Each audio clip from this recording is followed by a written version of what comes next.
The news is live on Joy 99.7 FM and hits 103.9 FM in Accra. In Kumasi, we on Love 99.5 FM and over 30 affiliates across Ghana, 16 regions, including ATL FM Cape Coast, Might FM Tamale, Bewa Radio Yendi, and in Kiligi FM Bole. Get radio, TV, and online content on the myjoyonline.com interactive app for Android and iOS devices. Coming up, the new Patriotic Party firmly denies attempts of a leadership overhaul in Parliament amidst resistance from the front bench led by Deputy Speaker Joe Osei-Wusu. The party has not discussed or made changes to the leadership of the House.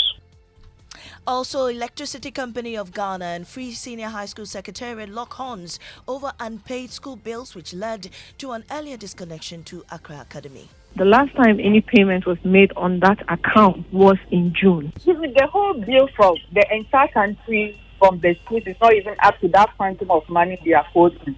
In business, World Bank set to approve two separate funds for Ghana totaling $400 million targeted at supporting budget programs and the Ghana Financial Stability Fund. We've got details on the Joy Business Report. And much later, actress Vicky Zuga decries pressure for sexual favors in the film industry for role acquisition.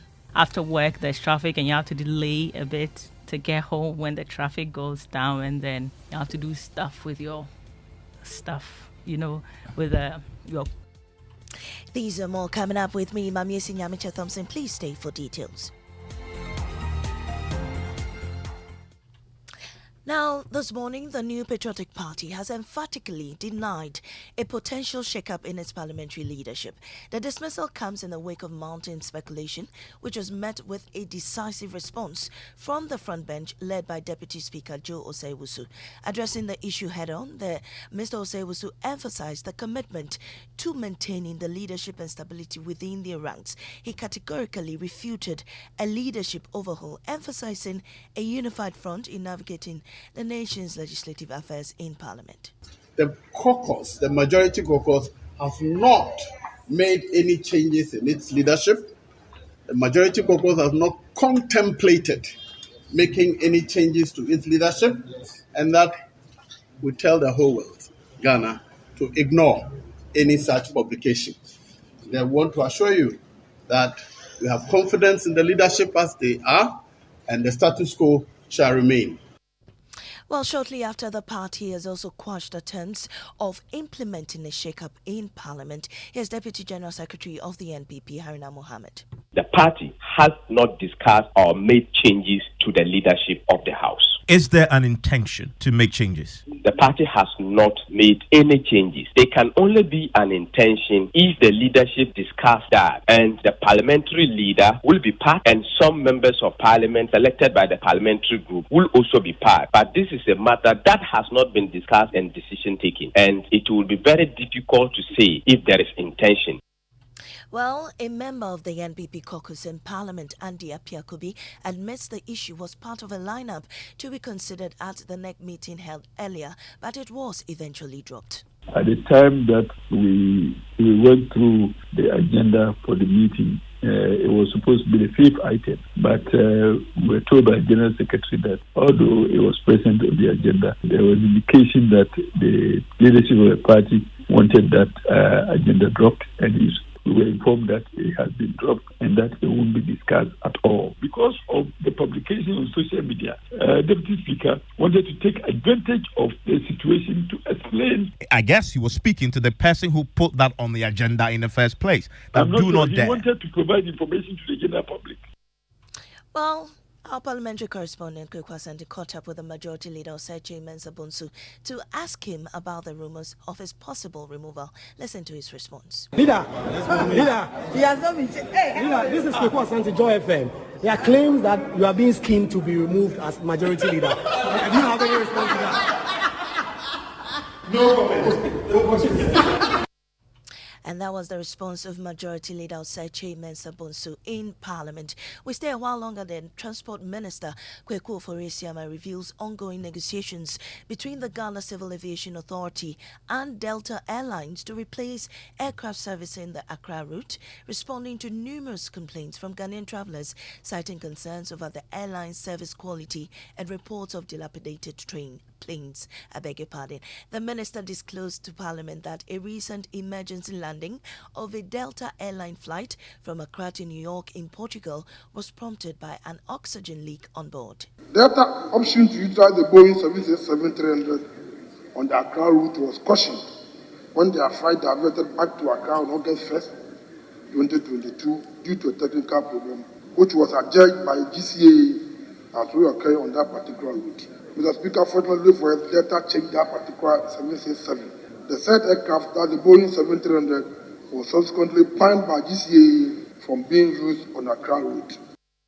In response to MP's concerns regarding the substandard services provided by the airline, the minister explained ongoing negotiations aimed at persuading the airline to replace some aircrafts operating along the route. Following this, and in line with the industry procedure and practices, GCAA officially protested to Delta Airlines with a formal report on the 14th of July 2023. Subsequently, several meetings have been held with Delta Airlines, both in New York and in Accra, as established by ICAO Convention. These meetings between GCAA and Delta Airlines, Mr. Speaker, were aimed at comparing the airline to use the other type of aircraft approved by GCAA to replace the 767-300. Kwekwe Foresiama is Minister of Transport. The Electricity Company of Ghana and the Free Senior High School Secretariat are caught in a dispute over outstanding bills from various schools nationwide. Last Monday, ECG disconnected power to Accra Academy School due to an outstanding debt of 480,000 Ghana cedis. ECG contends that the school had not settled its bills since June 2023, leading to the disconnection. However, the Free Senior High School Secretariat refutes these allegations, asserting that they have fully paid all bills submitted by ECG.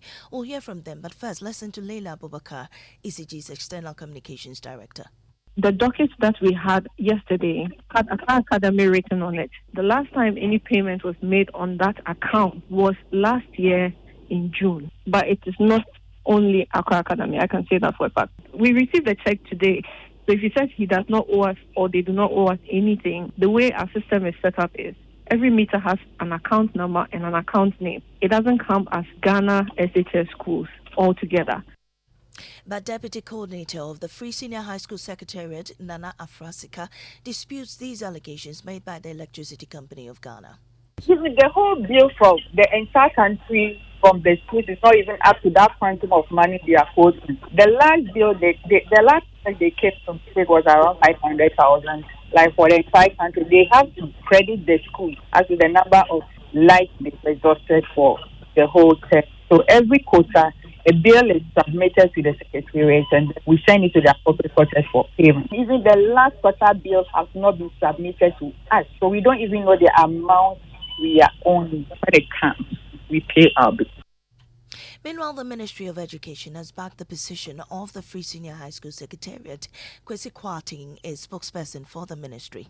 Is on post-paid basis, not prepaid basis. So at every point, there will always be some accumulation of them. Payment is made en masse, which covers all the over 900 secondary schools in Ghana. So I find it very interesting why, at the end of the day, ECG will target one institution or one school and say that we're going to put off their lights. Because what would be the basis? So we found it very surprising that even this incident occurred. Media rights advocate Dr. Ken Ashigbe has criticized the police for failing to arrest for prosecution any persons linked to the murder of investigative journalist Ahmed Hussein Swali. Ahmed Swali was killed by an unknown gunman near his residence at Medina in 2019. Well, 5 years on, the police is yet to furnish the Attorney General with compelling evidence about the case. The AG, Godfrey Abuadame, told Parliament yesterday that the police is yet to submit to his office any docket for prosecution. The murder of the late Ahmed Swali. The Speaker, it is worthy to know that it's a matter being investigated by the Criminal Investigations Department of Ghana Police Service. No docket fit for prosecution or action has been built and presented to my office. Well, media rights advocate Ken Ashigbe is not pleased with the police's silent posture on the case. It's so sad to think that after 5 odd years, the police have not been able to put anything together. And I think that it's a travesty of justice. Before we go, actress Vicky Zuga has lamented the demand for sexual favors and harassment from some quarters in the film industry for roles. According to her, people fail to voice out their concerns because of fear of victimization. Please, let's listen to her. And I think this thing has been talked about so many times. Like, this conversation has been going on for as long as I've been in the industry, and almost nothing has been done about it.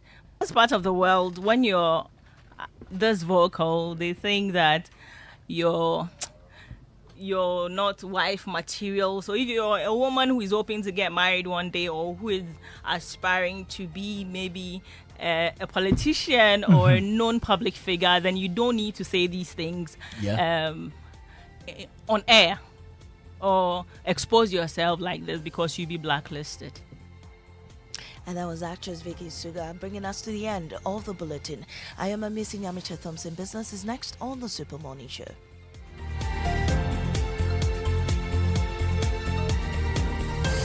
You know, Papa, see that?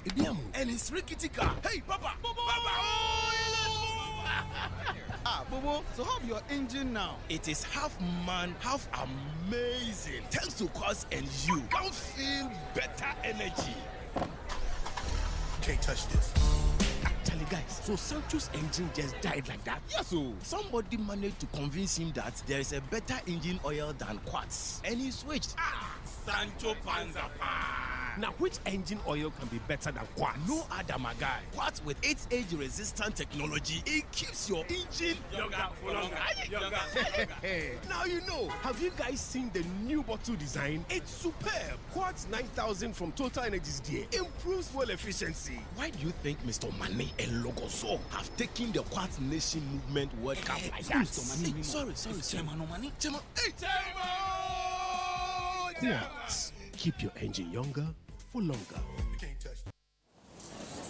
The boys are lined up looking for an opening. They are charging forward from our three. Kuku has his eye on the cashier, but Yao gets there first. He taps, and he scores!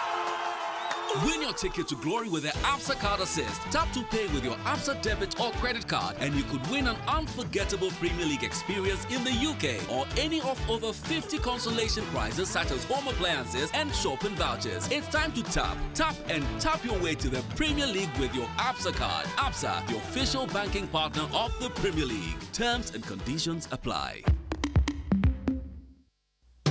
Millennium Insurance has enhanced its motor insurance policy cover to make life more comfortable for you, our valued clients, and in the event of vehicle breakdown whilst on the road. To ensure your safety and that of your vehicle, Millennium Insurance will ensure that your broken down vehicle is towed to a safe place within 1 hour of call and 30 kilometers radius from the place of breakdown. This service is absolutely free.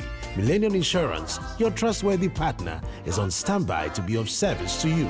Contact us now on 0501 394 997 or 0501 285 821, 0501 394 997 or 0501 285 821. Millennium Insurance, your trustworthy partner. No matter your water needs, Syntex has it all. Syntex tank was first to introduce double layer tank, and now you can have as many layers as you want. Syntex tank was first to introduce white inner layer tanks in Ghana, and now introduces the customer specs order, which will let you order any color and size you want. Syntex tanks gives you the biggest warranty of 7 years, which no other tank gives you. So whatever your water consumption, size of project, or demand, choose Syntex tank. Syntex tank, stress-free. Syntex tank, reliable. Syntex tank, maximum guarantee. Call 0244 335 168, Kumasi 0505 555 666, or visit syntexgh.com. Syntex tank, a year strong, a year tough.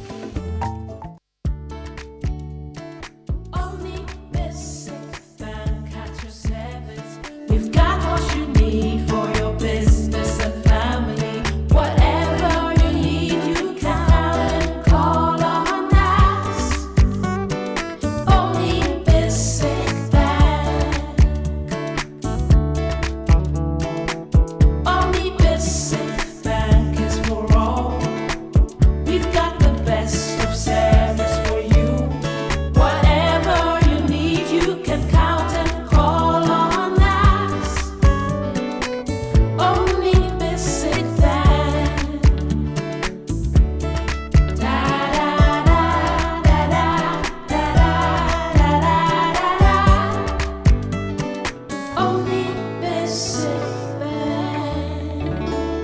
At your service.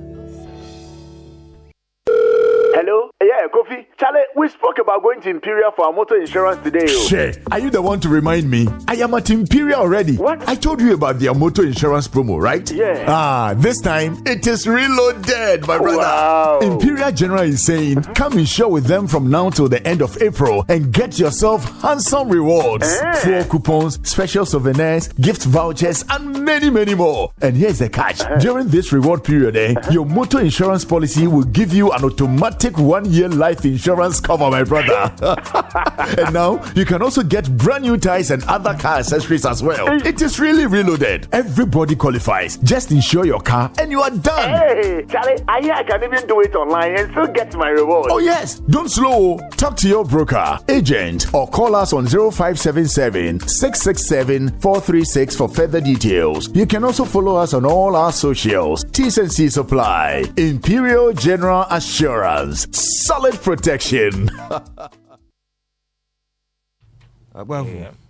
Yes, sir. So imagine someone comes up to you and promises you bales and bales of brand new African print cloth. Okay. And as he's turning to walk away, his ID card falls out of his pocket. You pick it up for him and you see that his name is John Quatrequa. John Quatrequa. If Quatrequa promises you clothes, you better check his name. You better check his name, right? That's how schools must be feeling right now, hearing that the Ghana Education Service says what happened at Accra will not happen again. We hope so. Well, this is the same Ghana Education Service that allowed for the lights at ATTC to be off for 2 months. 2 months? 2 months because they hadn't paid their bills. Wow. ATTC is a technical college. They need electricity for everything. 2 months? 2 months, my brother. This was recent? Not long ago. Wow. 2 months. And because the thing didn't make it into the media, there wasn't any pressure on them. So they left the lights off for 2 months. Well, while these students could do nothing. Nothing with electricity on campus. 2 months. Wow. So ask yourself, if this person now comes to tell you that, this is over, it won't happen again. Are the lights back at Aquaka? Do we know? They say they are back on. That's the latest update. That the problem has been resolved according to the GES. So of course we'll keep an eye on it, see whether indeed that's happened. But I mean, it goes beyond Accra Academy. This shouldn't be happening. It goes far beyond Accra Academy. How many other schools have not had their bills paid? In Accra, by the time the lights were switched off there, they hadn't paid a single bill had not been paid for them by the GES since July last year. So they had accumulated almost 500,000 Ghana cedis, 500,000 cedis of debt. And what's the explanation for not paying the debt? Oh, you thought they would explain? They just said it won't happen again. Oh. They said, it was some small problem. They've resolved it. Well, somebody should be held accountable. Somebody should be explaining why this is the case. So today, we would like to hear from John Quatrequa. A bit more assurance is required because your track record doesn't help. Anyway, we'll do that and more today on the show. 6 a.m. News was brought to us by Total Energies. Total, we go the extra mile for you. Absa Bank Ghana Limited, helping you find a way to get things done. And Millennium Insurance, your trustworthy partner. Of course, that means it's time to move into the Joy Business Report, and it comes to you thanks to Omni Basic Bank at your service.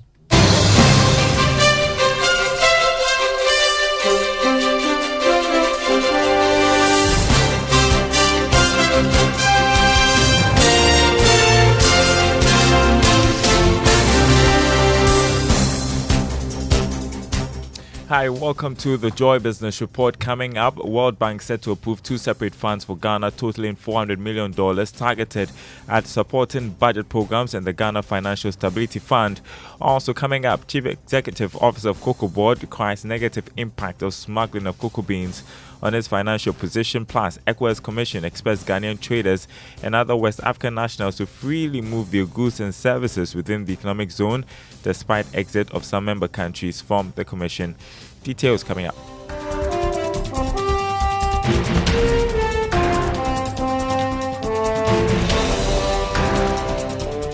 Hey, thanks for being with us this morning. Hello to our friends listening on KTU Radio in Koforidua. The World Bank is set to approve two separate funds for Ghana. The first is a $150 million, which will be approved before the end of this first quarter and targeted at programs in the budget. Secondly, the bank will approve about $250 million by the end of June for the Ghana Financial Stability Fund. Senior economist at the World Bank Group, David Elmali, tells Joy Business the World Bank is committed to supporting Ghana's economic recovery. The World Bank is really engaged day to day in Ghana to support the government and other partners, to achieve this mission of reducing poverty. So a series of budget support loans that I have mentioned. There is the operation to support the stability of the financial sector, but the bank is currently engaged and will engage in many more areas. The bank is also preparing a dedicated operation to support the energy sector and its financial viability. There are operations to support MSMEs, small businesses, help them thrive and develop and grow bigger and generate jobs. And there are projects to help the social protection, to finance the social protection programs, notably LEAP, school feeding, and there are more in preparation in education. David Elmali there, a senior economist at the World Bank Group. The new set of funds we are talking about is different from the $300 million approved last month, which is currently awaiting Parliament's approval before disbursements are done from Washington, D.C. in the U.S. Now, the Chief Executive Officer of Cocoa Board, Joseph Boyne Edu, is lamenting the negative impact of smuggling of cocoa beans to Ghana's neighboring countries. He blames the situation on the current shortfalls witnessed in the just-ended cocoa crop season. Mr. Boyne Edu says the act has also impacted the financial position of Cocoa Board. If we can only redeem these contracts only when we have cocoa, the beans. So if we bring, let's say we credit fertilizers, inputs, chemicals, agrochemical for spraying. Every year we hire about 48,000 people to do the mass spraying. When we put in all these efforts with our extension and everything, and at the end of the year, after the harvest is due, all the investment in fertilizer, in the chemicals, the spraying and everything, and then the cocoa is taken away from us and given to Togo or elsewhere. It means we cannot actually improve upon our revenue flow. Chief Executive of Cocoa Board, Joseph Boyne Edu. Tax consultant Francis Timoboy has welcomed moves by the Minister of Finance, Dr. Mohamed Amin Adam, to visit the country's ports to tackle financial leakages, but says that is not enough. The Finance Minister says he would be going to some of the ports to weed out corrupt activities. Speaking to Joy Business, Mr. Timoboy says although the decision is laudable, government must be proactive in revenue mobilization. The visit there will not necessarily let the people stop, the corruption. I believe that something more needs to be done. And hopefully the medium tax revenue strategy that has been put together by the ministry will, address some of the challenges. Look, people find ways to avoid paying the taxes because of some reason, and that's what we need to address. The taxes at the ports are there are too many. And so importers will always find ways out. And if they find ways out and they get the support of the officials, they will always find, pay some monies more and then leave. Meanwhile, the Ghana Institute of Freight Forwarders has pledged its commitment to collaborate with the Finance Minister to address the bottlenecks hampering the collection of revenue at the ports. Stephen Ajokasha is the president of the institute. Definitely, we'll definitely cooperate. We don't have anything we don't have any banter with him at all. And it's a good point. It's a good time it's coming so that you have time to listen to the issues in the port so that when he goes back to his table, there will be some few changes in whatever policies they want to bring us again. Stephen Ajokache, president of the Ghana Institute of Freight Forwarders. The Economic Community of West African States, ECOWAS, says it expects Ghanaian traders and other West African nationals to freely move their goods and services within the economic zone. This is despite some developments that threaten the integration of the sub-region.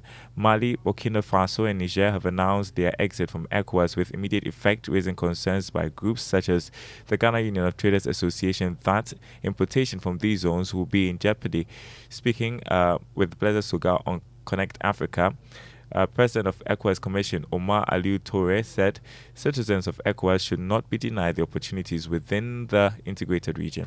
We cannot have a section of our people being denied the benefits of integration. that is important. Our people should continue to enjoy the free movement that they have gotten used to. They should be able to trade freely within the ECOWAS space. I cannot imagine, really, our communities being separated after so many years of being together. We should be able to move together with our community passports, with our community ID cards. That was Omar Aluture, who is the president of the ECOWAS Commission. The Venture Capital and Equity Fund is available to support small and medium enterprises hoping to grow the operations to higher levels. This is to ensure that SMEs, which are the engine of growth, receive the required funding to expand and create more sustainable jobs. Chief Executive Hannah Akwa is therefore calling on SMEs to knock on the doors of relevant agencies to get support. Want people to know that we have all these investment firms in Ghana and they're here to support any level of business out there. But sometimes you might not know and you might approach someone who might not be the right fit. It is okay. It's not a mistake. It's just a question. Ask us and we'll point you in the right direction. But most importantly, those who are ready for the venture capital and private equity funding, and that funding is typically on the higher end, meaning you must have a business already. Maybe you might have been operating your business for a few years. And then we come in, we look at your books, we look at your proposals, your pitch, like all the things that the big three are going to help you structure. Hannah Akwa is Chief Executive of the Ghana Venture Capital and Private Equity Association. 92% of women businesses in Ghana have never exported their goods outside the country. That's according to a report by the Oxford Africa Women Leadership Institute. The report indicated that 44% of women-led small and medium enterprises are struggling due to the current economic challenges. James Ishan has more. The reports indicate that only 9%, which is 31 out of the 386 respondents, have exported so far. 13 out of the 31 had no export certificate. 9 have certificate from the Ghana Export Promotion Authority. This means close to 50% of those who had exported before sent their items through family and friends. With an alarming 92%, which is 355 respondents having no export experience, the report inquired if they were well aware of the required certifications needed to export in the future. Only 20%, that is 71 out of the 355 respondents, were aware. 78%, which represent 260 out of the 355 respondents, were not remotely aware of the required certifications, with 6% representing 22 out of the 355 respondents unsure if they knew about the required certificate or not. Through the data collected, it was proven that 58%, that is 207 out of 235 respondents with no export experience, were well aware of the AFCFTA. 39%, representing 139 out of the 335 respondents, had no idea about it, with roughly 3%, which is 9 out of the 395 respondents, being unsure of what AFCFTA actually is. James Ishan's report. Next, how could she make her family business of selling smoked herrings, or amane as it is called locally, more appealing and exciting? That was what Jacinta Amatamaklu thought a couple of years ago when she took a bold step to quit her corporate job to sell smoked herrings. Her decision to take packaging a notch higher is not only catching the attention of consumers, but opening doors to the export market. The Joy Business van is at Settles Hub today. My name is Jacinta Amatamaklu. I'm the founder and CEO of Settles Hub. Used to be a civil servant, but now an entrepreneur. Jacinta has introduced an exciting and appealing way of packaging smoked herrings, amane. We are at Settles Hub this week on the Joy Business van. Being in the corporate space for a while, I've had friends or people who complain about peeling smoked herrings, because it's full of bones, people don't like to work on it. So I felt, okay, my mom does this, how about I take this up, my own will be peeling it off before packaging. It's working so far for Jacinta, and she's eyeing the export market. It will be very easy to carry. When you're traveling, you can put this in your bag, in your luggage where you have your clothes, everything. You can just take it away that way. The simple ideas that make good business. Make a date, 1 p.m. right after the Joy Business Report. The Joy Business Van is also on Business Live at 5 p.m. on the Joy News channel.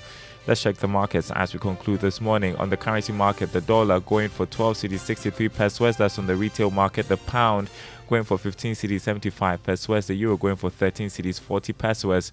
On the commodity market, crude oil stays at $82 a barrel this morning. Gold gained more than $6 to open trading at $2,031 an ounce. Cocoa also appreciated by more than $200. It's trading at $5,629 a ton. More news on our website, myjoyonline.com/business. My name is Daryl Kwao. Thanks for listening. The Super Morning Show continues.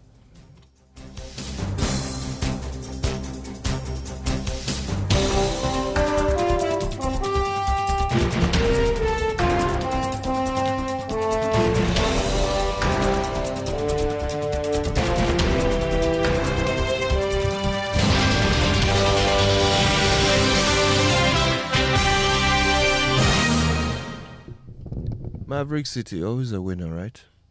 Yeah, always a winner. Got something from there. Which one are you playing? How about I Thank God? Okay. Yeah.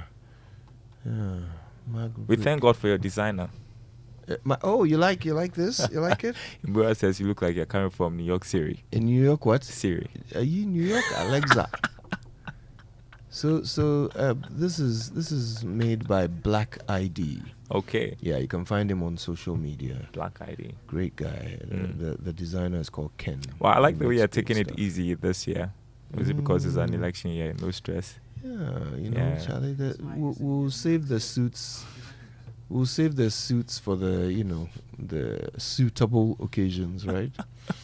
And keep nice it, play keep on it words. loose. Yeah, keep it loose. I like that. They are all made in Ghana. These are uniquely Ghanaian designs, so I'm quite comfortable in them.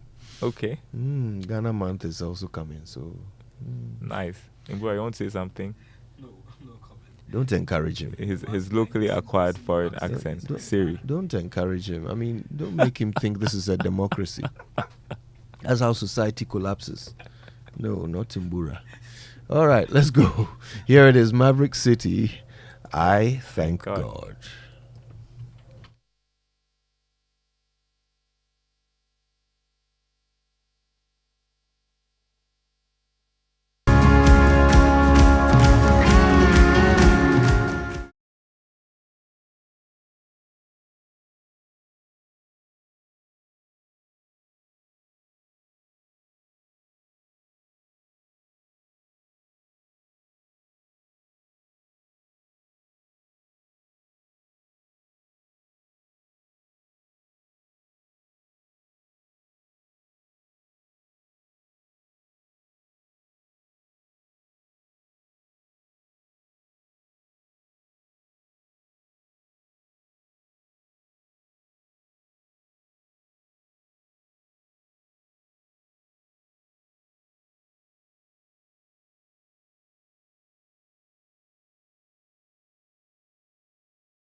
I'm just seeing you for the You first missed time. me yesterday. I Just did say miss you that. yesterday.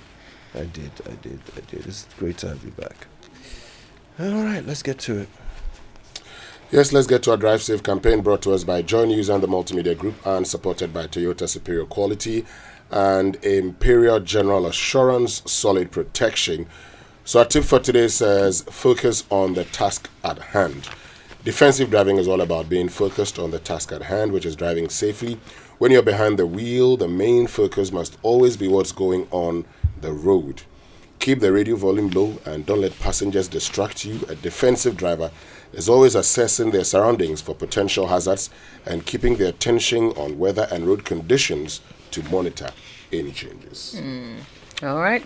So please drive safe. And just to also acknowledge, I think I said it on Monday, that the TUC traffic light, after years of us complaining, is working. So we thank authorities, but just to also remind them that the Kimbu traffic light, which has also been down for years, has still not been fixed. So, but we're hopeful because TUC has been done. So we're hopeful that that will also be done.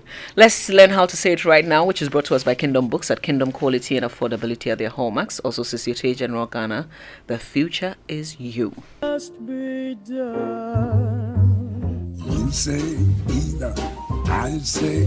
Let's continue our crusade against redundant phrases. I have quite the specimen for you today. Sum total. Think about it. Why add the word sum to the word total when they both have the same meaning? The Collins Dictionary defines a sum as the whole number or amount when two or more numbers or amounts have been added together. The same dictionary defines total as the amount you get when several smaller amounts are added together. Indeed, the sum is the total. No need to say them together in the same phrase. Not if you're saying it right.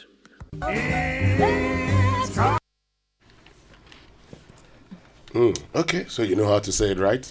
Don't say sum total, and don't say exact same. Anyway, let's get into the news review. It's brought to you by Syntex Tank, a year strong, a year tough, and Enterprise Insurance at 100. Yafinie promotion, celebrating our legacy, securing your future. All right, let's start with the Ghanaian Times newspaper on the front page. This is something that happened at the PAC sit-in.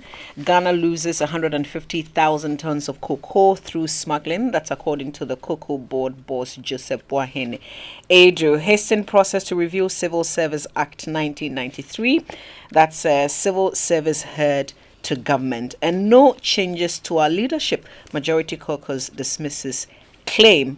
Justice will be delivered in Ahmed Swale's case. That's according to the Attorney General, who appeared, answered some questions from some of our MPs. This specific question was put to him in terms of the update on the Ahmed Swale matter, either prosecution or investigations by the Medina Member of Parliament. And the Attorney General said that, well, they're committed to finding and prosecuting the killers of the late investigative journalist Ahmed Swale. However, they do not have a docket fit for prosecution or action that has not been built and presented to the Office of the Attorney General. So that's the update on that. In terms of the cocoa, which is really very important, Ghana lost 150,000 tons of cocoa beans due to activities of smuggling last year, according to the chief executive of the Ghana Cocoa Board. To clamp down on the practice, he said the board had established a task force, including personnel of the national security, to undertake regular operations to arrest the perpetrators and retrieve the products. Wester, you remember that national dialogue that we had? Was this last year, early last year, maybe? On the effects of galamsey. We brought people from all over the country discussing the effect that galamsey has on cocoa was one of the crucial, topics. And I remember at the time, Cocoa Board revealing the effects of galamsey.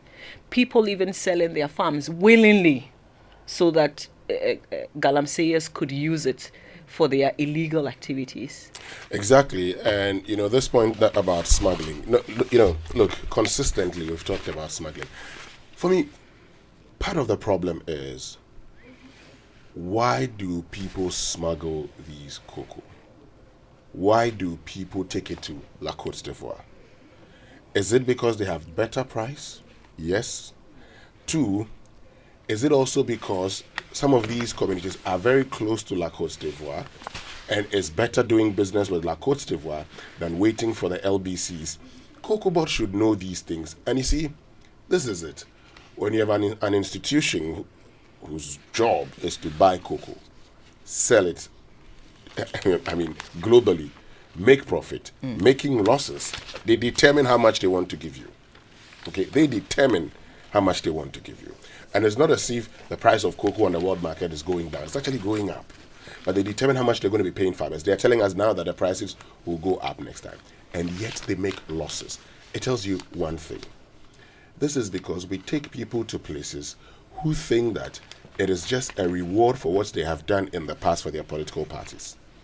When you do that, the people would get there. And so today, we've talked about cocoa roads, sometimes, giving out a lot of contracts when it comes to cocoa roads beyond the approved budget. I'm surprised. Every day we are talking about, we've lost this. We should be able to say, we've saved this. We have made gains. Talking about Galamsey, for instance, we've always known, for instance, that there are people who prefer to sell their cocoa farms to Galamseyers so they can make money today. Why is it that they prefer selling their cocoa farms so they can make money today? Because they do not think that they're making enough from dealing in cocoa. I think we have to take a second look at this whole cocoa board arrangement where the government buys and goes to sell. I know it's a major foreign exchange earner, but this is it. I think it's about time we changed it. We can have a conversation about it, but this current system is definitely not working. So when officials just say, we lost so and so, there isn't any punishment that goes with it. Like, you can oversee such a loss and still be there as CEO. Like, you're proud to say we lost so much and I'm still the person in charge. Good question. Now, the Daily Graphic has this story. Free SHS Secretariat forwards 5 million cedis to schools for electricity bills. Why? Because the issue came to the attention of the media. Yes. So why can't they do it even when we're not watching? Because that's your responsibility. How many schools will be screaming? How many of them would we hear? If we don't come on air and say it, it means that they will sleep in darkness, they will study in darkness. A lot of schools sleep in darkness. Some schools sleep in darkness because they cannot afford to buy prepaid. And so you would have sometimes parent associations helping. Okay? And we've said it over and over again. If you know your problem, that this is the problem, what do? People are willing to help. And I've said this before. And Finance Minister Ken Ofori-Atta at the time, he said that he does not understand why he, Ken Ofori-Atta, cannot pay his ward school fees. Can't you pay your child's school fees if you take him to, secondary school? You can. Of course. You can pay. I can pay. So why is it the case that today, if my child goes to boarding school, the state wants to pay for me? If my child goes to boarding school, I can pay.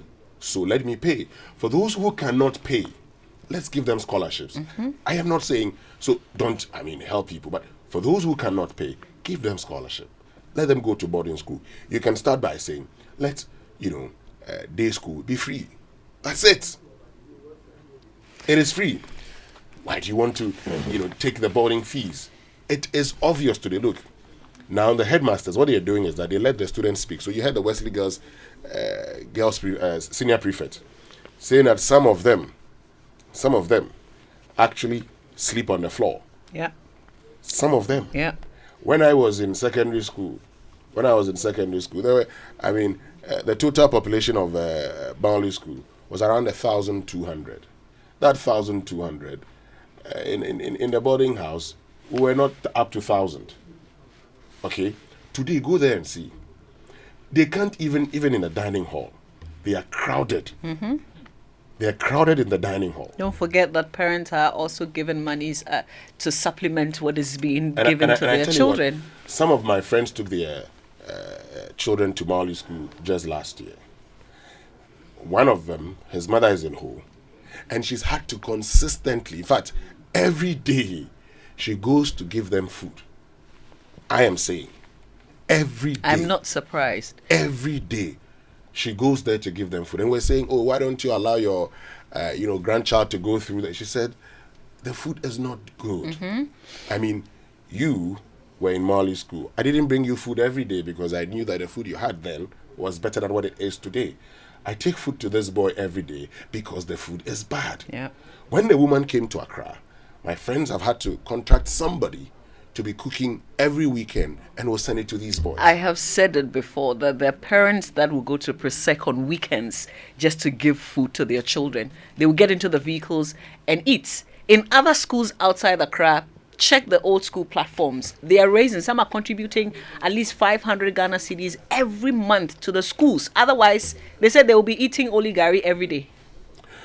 Also on the front page, political interference fuels galamsey in forest reserves. District managers cry out. There we go again. There we go again. What can we do right in this country?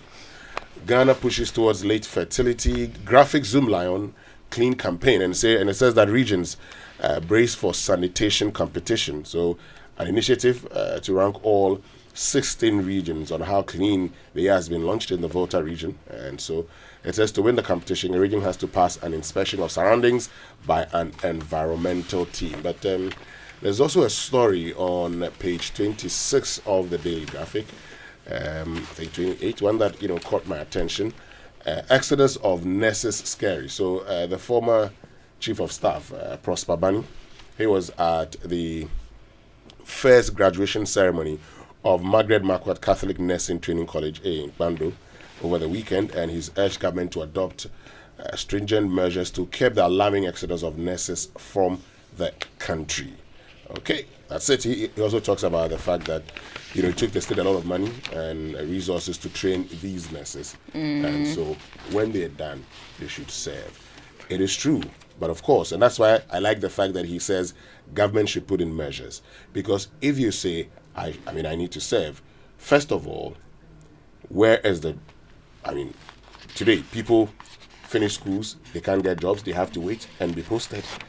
And then when they go to private facilities also, the private facilities sometimes are reluctant to hire them because they feel that if I hire you, you probably would leave once you get a government job. I think that we need to have a conversation about all of this. We've started talking about exporting nurses to other countries. Well, it's good because it helps, but of course, most importantly, we must have nurses in our part of the world, in our country. Today, we've met the nurse-to-patient ratio by the World Bank. We've met it. So you can understand why a lot of these things are happening.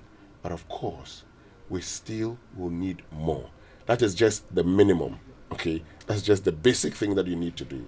But beyond that, we have to do more. Yeah, I've heard the new health minister, Okuboy, talk about a certain strategy. But I think the bit I heard was with doctors, try to prevent doctors from going abroad. Maybe there'll be an extended, strategy with the nurses as well. But let's look at the Daily Guide newspaper.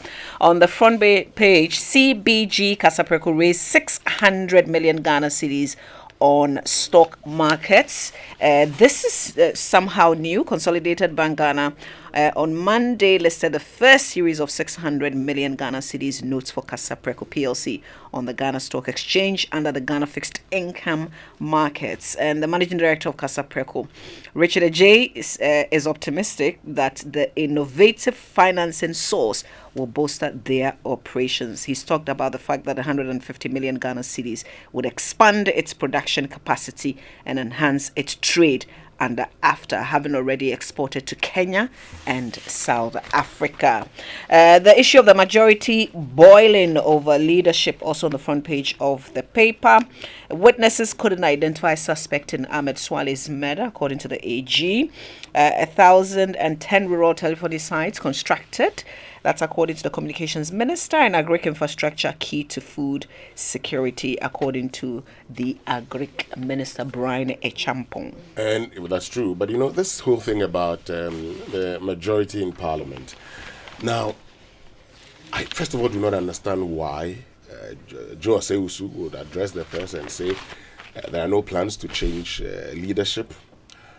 I also do not understand why all of a sudden seem to be, Apenyoma King will be the next leader. So who promised Osechi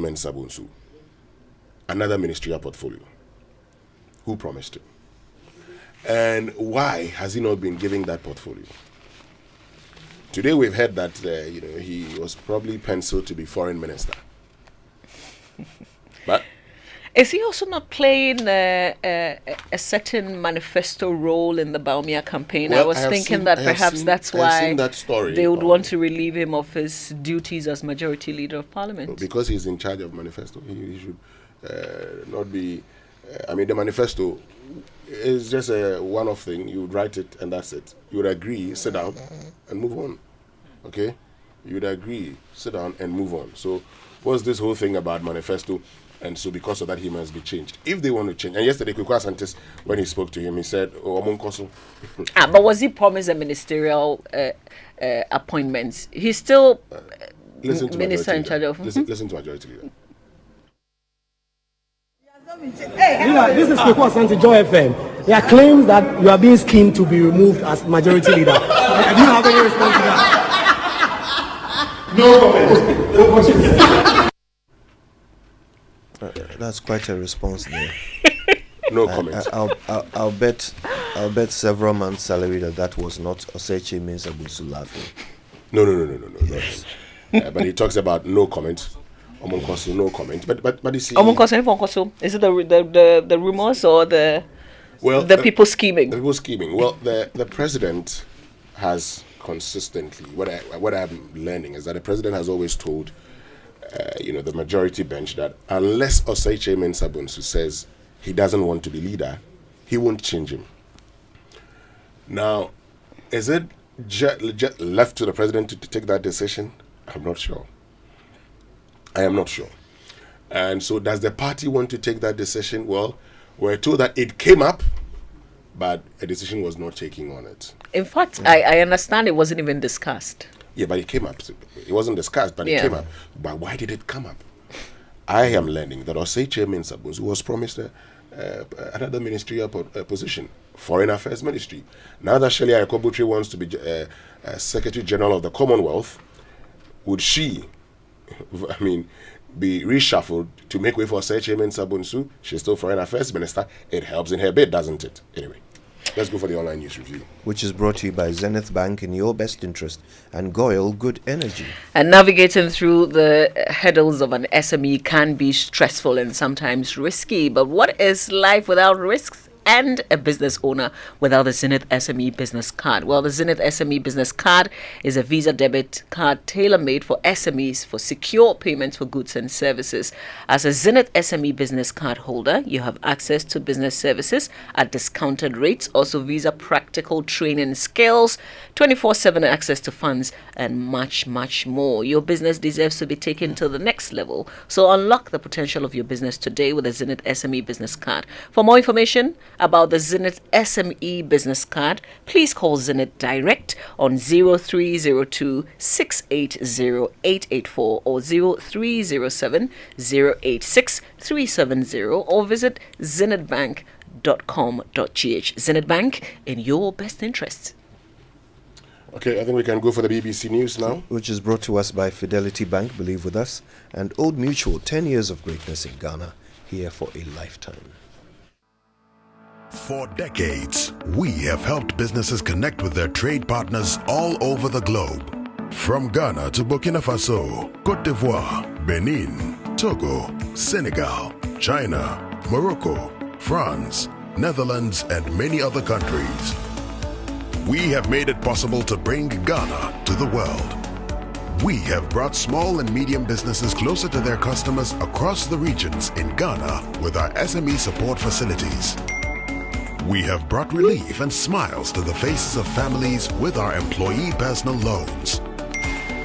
With our cutting-edge technology and digital support, we take the burden of complex thinking off you, making life simple. That is who we are, as close as a partner. Bank of Africa. We are indeed the African bank with the global reach.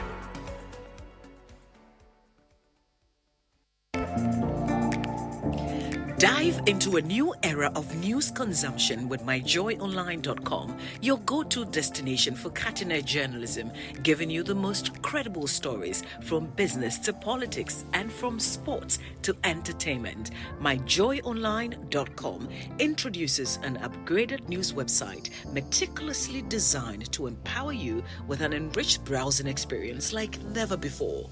Experience the future of news browsing with myjoyonline.com. Honey, I know you're a bit hard up now, so I've decided to sell the gold necklace you bought for me, so at least we can pay our rent. Wow, that's so nice of you. But you see, there's just one problem though. The necklace, is actually not real gold. So it's not real gold, it's real what? It looks like gold, but it's actually fake.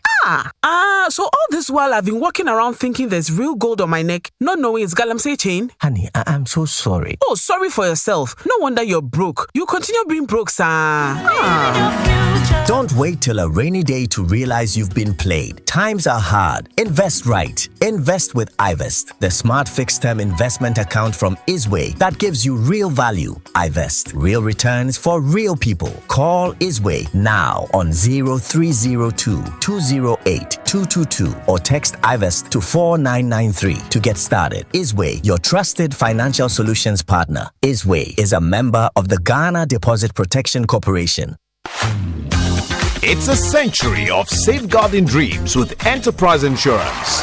In the spirit of our 100th anniversary, Enterprise Insurance revs it up with Yafinia Motor Promotion. One lucky winner will cruise around in a sleek brand new Nissan Kicks SUV. First and second runner-ups will jet off to Dubai for an all-expense paid escape. Renew or get your vehicle insurance between January and June 2024 and win free fuel coupons. Monthly raffle draws give you cool gadgets like laptops, Samsung phones, microwaves, gas cooker, tabletop fridge, and many more. Enterprise Insurance Yafinia Motor Promotion is on at all our branches. Call your broker or agent to buy or renew your motor insurance and make history with Enterprise Insurance at 100. Celebrating our legacy, securing your future. Time-tested, truly trusted. That's the Enterprise Advantage. Terms and conditions apply. This promo is regulated by the NLA on the Caritas Lottery platform. Enterprise, your advantage. Dear business owner, congrats on not giving up on your business. You deserve a medal, and your business deserves to be taken to the next level. In fact, it's about time you run a Zenith Bank SME account so you and your business can enjoy the perks of the Zenith SME Business Card. Oga and Oga Madam status. The Zenith SME Business Card is a Visa debit card for making secure payments for goods and services. Enjoy great benefits such as free customized digital SME training, free marketing toolkits, access to Visa practical skills training, and more. Unlock the potential of your business today. Visit any Zenith Bank branch nationwide and sign up for the Zenith SME Business Card, the ultimate payment solution for SMEs. For more information, visit www.zenithbank.com.gh or call 0302 680-884 or 0307-086-370. Zenith Bank, in your best interests. World's radio station.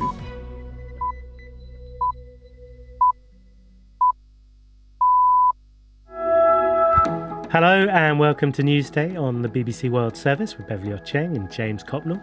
Great to have you with us. Today, two of Pakistan's dynastic political parties have announced they will work together to form a coalition government. The parties have been accused of stealing the election mandate.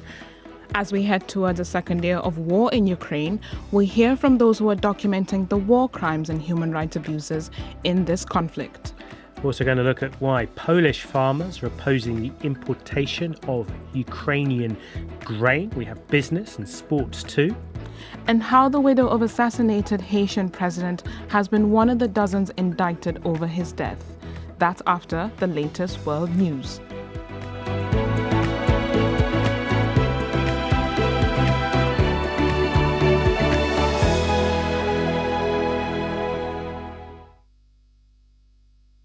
Hello, I'm Neil Nunes with the BBC News. A test firing of a British missile designed to carry nuclear warheads has failed for the second time in a row. The malfunction happened off the east coast of the United States. The British Defense Secretary and the head of the Navy were on board the submarine that launched the weapon. Louisa Pilbeam has been following developments. This was a British test of an unarmed missile that took place off the east coast of the US. And this missile was meant to be launched into the middle of the Atlantic Ocean between Brazil and West Africa. It actually ended up being dropped right by this British Royal Navy submarine. And the Ministry of Defence here in Westminster I've spoken to this morning, and they have said to me that they admit that an anomaly has occurred during this test. They are still confident in the Trident system, and they say that it doesn't affect the reliability of the wider Trident missile systems. New research has linked some of the world's largest meat packing companies to illegal deforestation in the Cerrado in Brazil. The Savannah region, which spans 11 Brazilian states, is of huge importance to our planet. An investigation by the environmental rights charity Global Witness says 3 major firms are sourcing cattle from land that's been illegally cleared. The companies deny the accusations. Simon Roach is from Global Witness. Well, the investigation is important firstly because while we already knew that deforestation in the Cerrado has been rising, it reveals what and who has partly been driving it. And that's crucial for accountability if the world wants to actually protect these vital ecosystems. The Biden administration has strongly criticized an Alabama Supreme Court ruling that frozen embryos are children. The White House press secretary said last week's decision would lead to devastating consequences, undermining women's access to reproductive care and to contraception. The top U.S. Infertility Association, Resolve, called the decision a terrifying development for those who need IVF.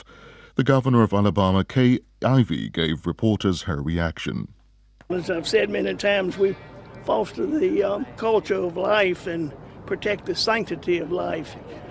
And we also respect the work of our courts.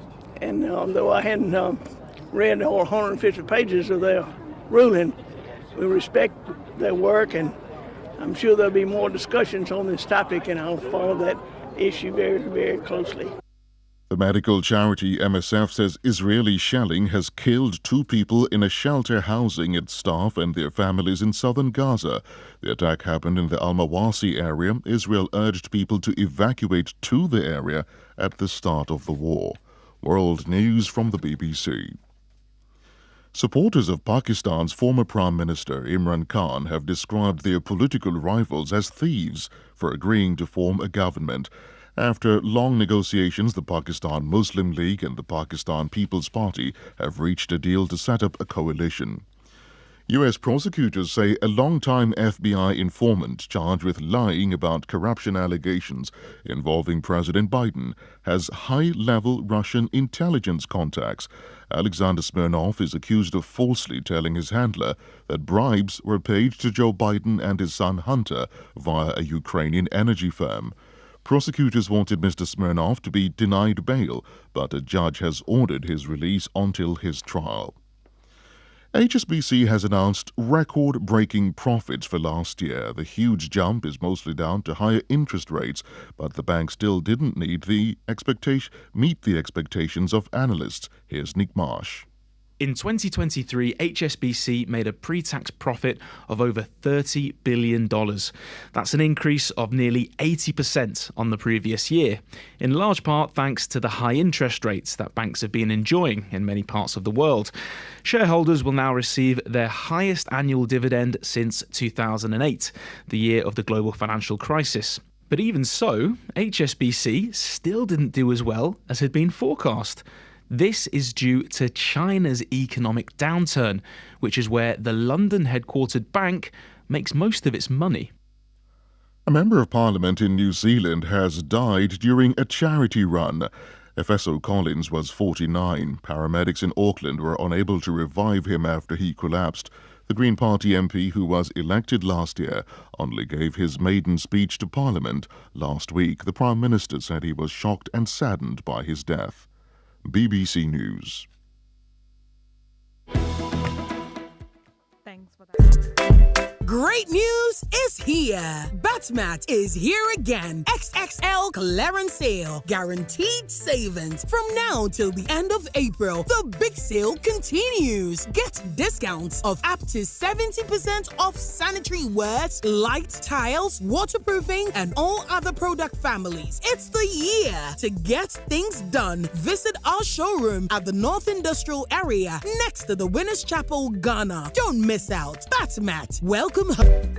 Imagine this. Your employees spend 1/3 of their lives at work. That's 13,000 days or 110,000 hours dedicated to their jobs. At Old Mutual, we don't just see the numbers, we see the faces and the dreams behind them.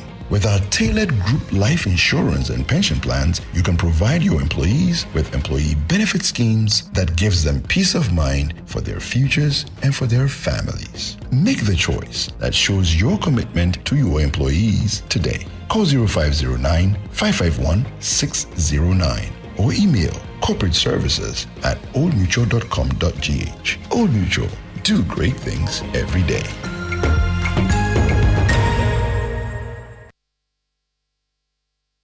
It's the most action-packed breakfast show in town. The hottest music, the best giveaways, the great interviews, and all the laughter and fun you can imagine. Don't miss the Super Morning Show on Joy 99.7 FM. It's the best breakfast show in town.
It's a Wednesday. This is midweek, huh? Yeah, midweek. It's a Wednesday. The penultimate Wednesday in February. Means that next week we'll have the last Wednesday in February. Then February 2 is done. Oh, and then we will get to receive the second salary in 2024. You think about that? Yeah. I'm looking forward to that. How many people are thinking about that? I don't know. Many of us are. Oh, yes. February isn't easy too. It's not, man. Well, people are still paying debts, you the know. month of love. Oh, yes. So after spending time with a loved one, doing all the things, people would have to, hey, Ghana. Nothing is cheap, No, I have a friend who says, "Mi gusi keni mu ase, mi dufiani me digariada." David No. How? So, out there, outwardly, he would chill, he goes outside, he will spread people, spend money. Spend money. Then after spending all that money, he goes back home and cries. So it says, "Mi gusi keni mu ase." And then, and guess what? I tell you a funny story. He actually drives a Mercedes Benz. Ooh. Nice one for that matter. But he's actually in a single room, self-contained. Oh, renting? Yes. He says, "Oh, me, Sana meet you. Me Jiminy. Me Jiminy." Aha. So there are people like that. Wow. There are people like that, I kind of like him. You like him? Life can be simple, man.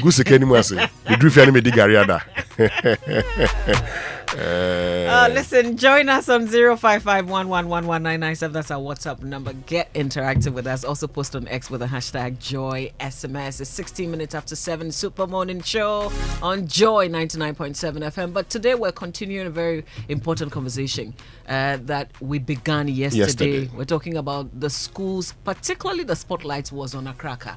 Yes, and yesterday they got the light restored. But this is it. We've actually opened up the conversation because there's always a challenge with releases to secondary schools under the free SHS. Now, one of my friends just sent me a message and said, I'm not going to mention, he says, my son is in a secondary school, first year, and since school reopened, they've been eating beans every afternoon. Listen, but he doesn't eat beans, so I send him money every week for lunch. Wow. Yeah. Wow. But we're told now that 5 million Ghana cedis has been released to the Electricity Company of Ghana. They're going to be having a meeting today with the Free SHS Secretariat. But the question is, why wait till now? Why wait till schools get disconnected? And would this be just a one-off thing, or going forward they're going to be paying those bills? There's also a distinction between release and disbursement, isn't it? Exactly. Well, this one they've released it to ECG now. So it means that they've paid the debts. They've paid part of the debt, not all of it. Part of the debt. And this is the question. When are they going to pay the rest? When are they going to pay the rest? Because if you go and pay 5 million and you don't, they will come back and disconnect. So this is for those schools on postpaid. Postpaid. But there's also the issue of the prepaid. Prepaid. Akraka owed 480,000. They've not paid since from June 2023 till now. So the other schools that are on postpaid, how much do they also owe? This 5 million, what percentage of the debt owed ECG can it offset? And going forward, what happens? We'll have that conversation here on the Super Morning Show. But of course, the majority in Parliament, there's what many term as a failed coup. I don't know what your thoughts Failed shake-up. Failed shake-up. We'll get into it. We'll get to understand why even the consideration of a change in leadership. What does it even mean for Parliament itself?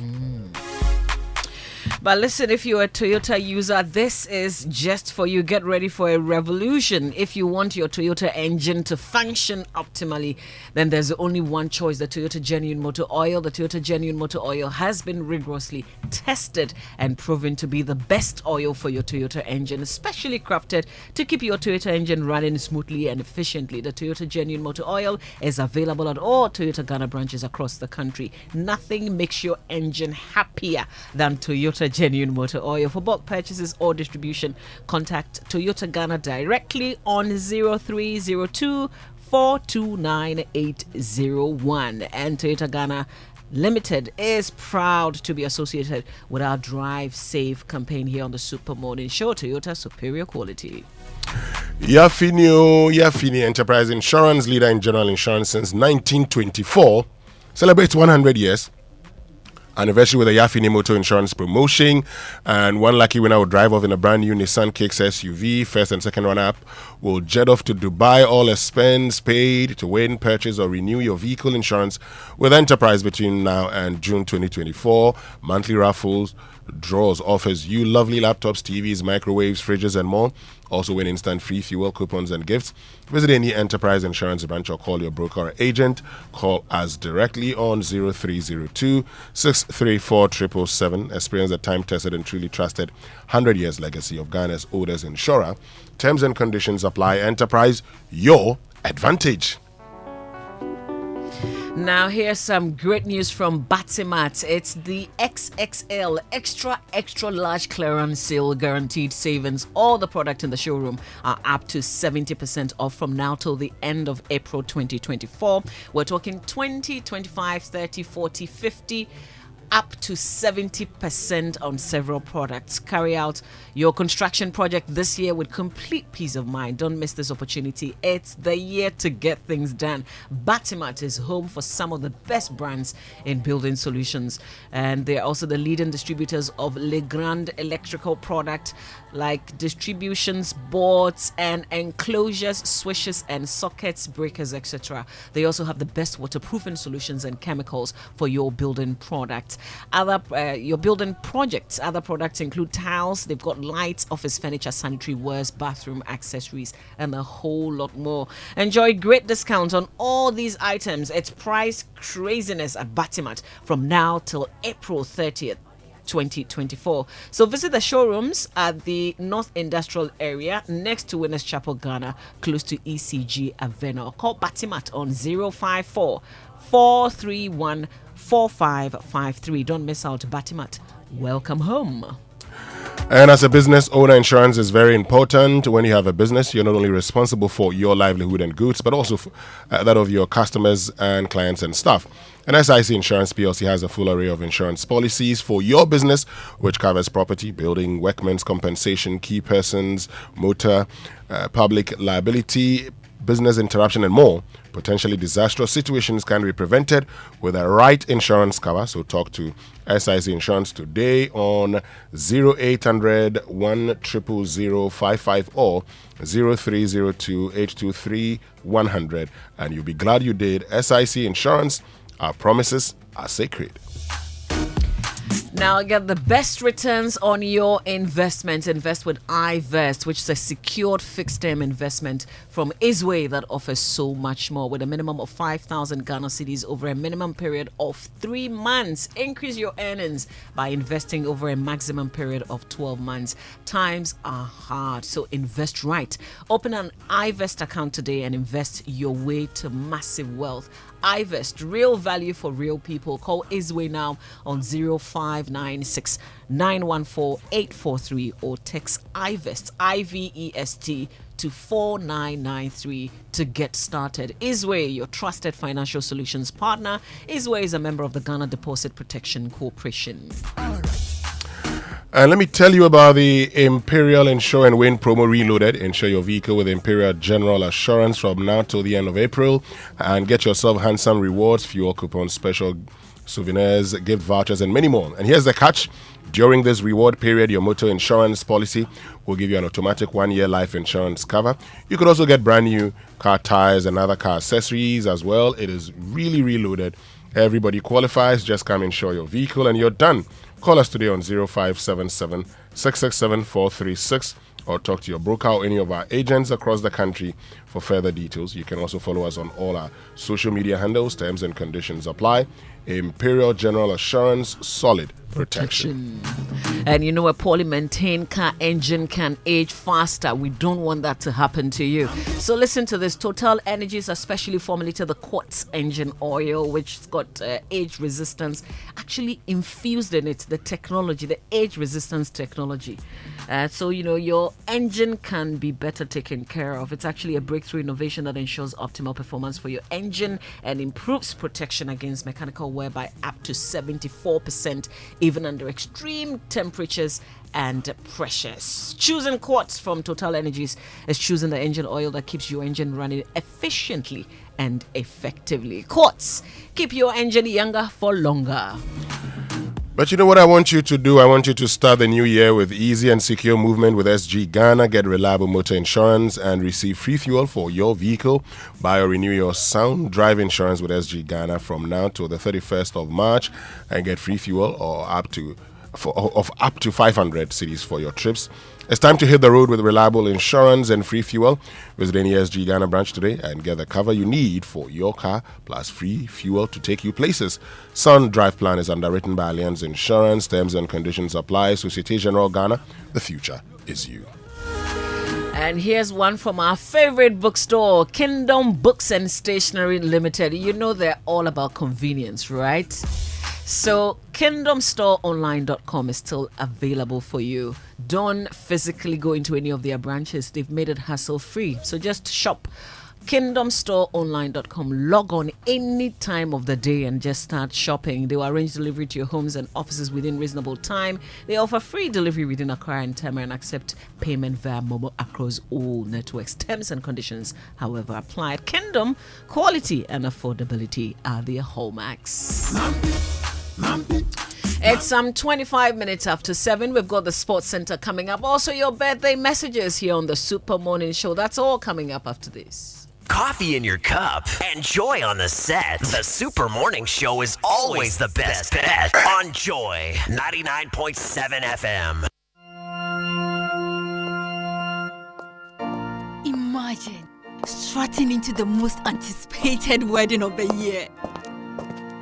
Only to see 7 other girls wearing your exact same outfit. You are special and one of a kind, and that's why whether it's voice, data, or SMS, you get to enjoy personalized offers tailored to your specific needs with MTN just for you. Dial *141# or select your options on the My MTN app to redeem your unique just for you package on Ghana's best mobile network. MTN. Have you ever thought of the one that makes you complete? An escape from the clutches of interest charges. With the Standard Chartered Visa debit and credit cards, payments are completed at the speed of light, intertwined with interest earning accounts. You also get unbelievable rewards every time you swipe.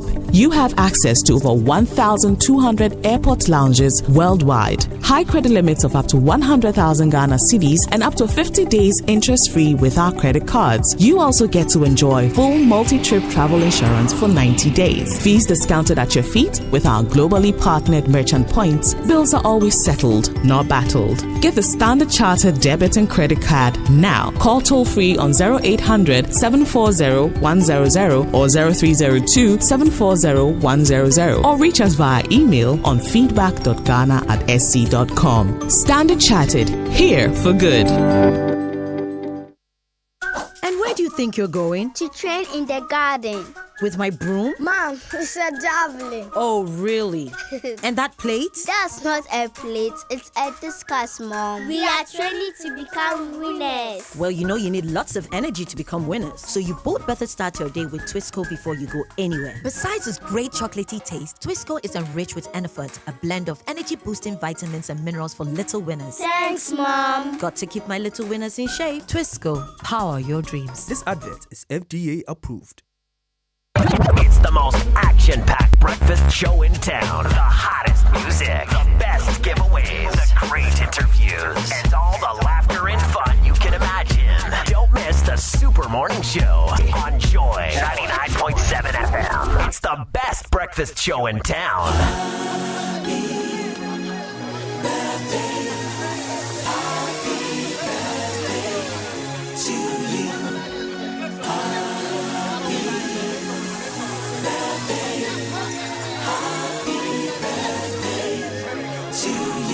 And it's that time of the morning. Birthday messages on the Super Morning Show are brought to you by MTN. Everywhere you go. And Bank of Africa, the African bank with global reach. Bank of Africa, as strong as a group, as close as a partner. All right. And this one says, happy blessed birthday, Peggy Dadzi, who works with the Food and Drugs Authority. May the lines fall in pleasant places from your father, Francis Dadzi, mother, Professor Philomena Dadzi, and your sisters, Emily and Adjoa. And this one, so yesterday marked the 14th marriage anniversary of Dr. Collins Ajiman. Bedu, you know him, our psychologist friend. Yep, from the University of Ghana. Yes. And his dear wife, Majority. Okay. And so, Dr. Collins Ajiman, congratulations to you and your wife. 14 years. Maybe yours is what? 13 years. I'm a year behind him. Oh, okay. Hey, somebody we are way behind him. Mine will be 8 years in March. Enjoy it. Enjoy the pace. You see that thing. But of course, yesterday was my very good friend's birthday, Vincent Kofi Ajiman. They call him Chairman Ajingo. They say he's the incoming chairman of the Bedos Fitness and Fun Club. It's a fitness and fun club. Then he's fit, man. Oh, chairman. To be chairman. Yes, he's fit. So yesterday was his birthday. Chairman, from all of us here, all of us, we say belated happy birthday to you. I'm sure your wife, Doris Ajiman of the Ghana Standards Authority, gave you a good treat. But also, happy birthday to Jacqueline Asase Favor, CEO of Maritime Hub in Tema, from your dear friend, Eben.